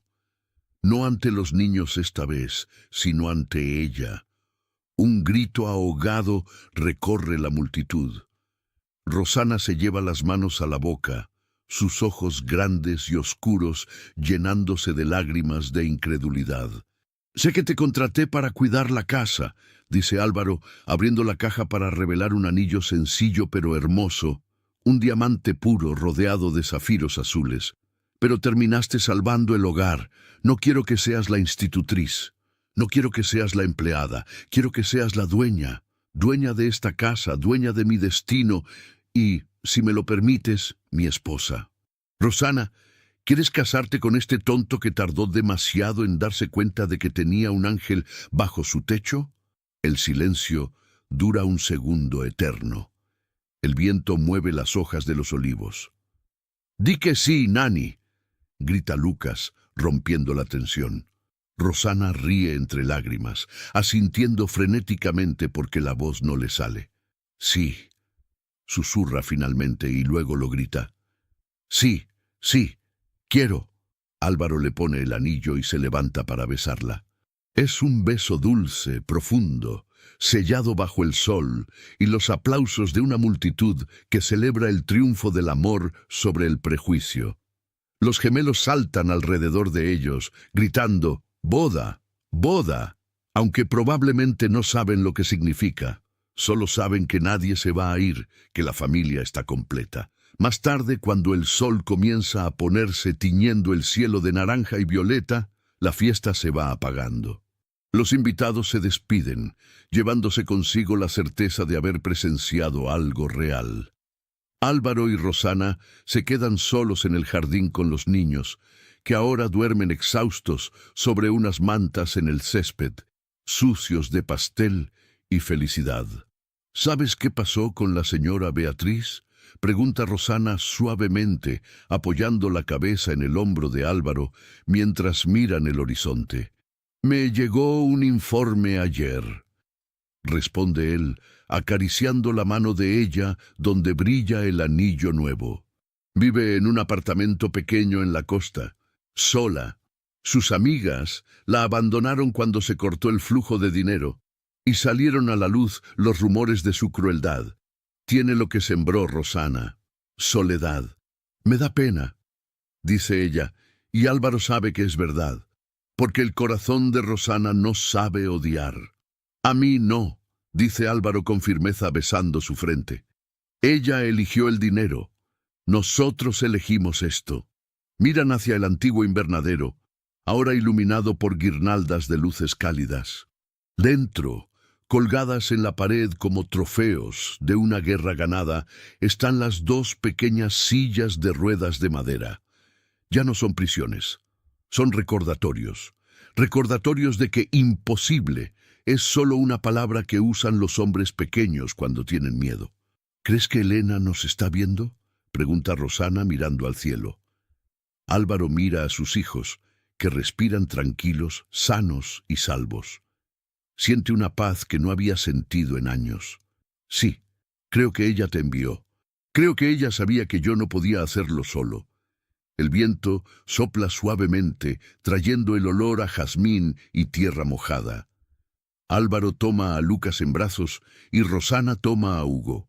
Juntos caminan hacia la casa iluminada, dejando atrás las sombras del pasado. Ya no hay millonarios ni criadas, ya no hay amos ni sirvientes, solo hay un padre, una madre y dos hijos que aprendieron a caminar contra todo pronóstico. Y mientras la puerta de la finca Los Olivos se cierra detrás de ellos para proteger su intimidad, queda claro que esta no es solo una historia de superación. Es la prueba viviente de que el amor, cuando es sincero y valiente, es la única fuerza capaz de poner al mundo entero de pie. Fin.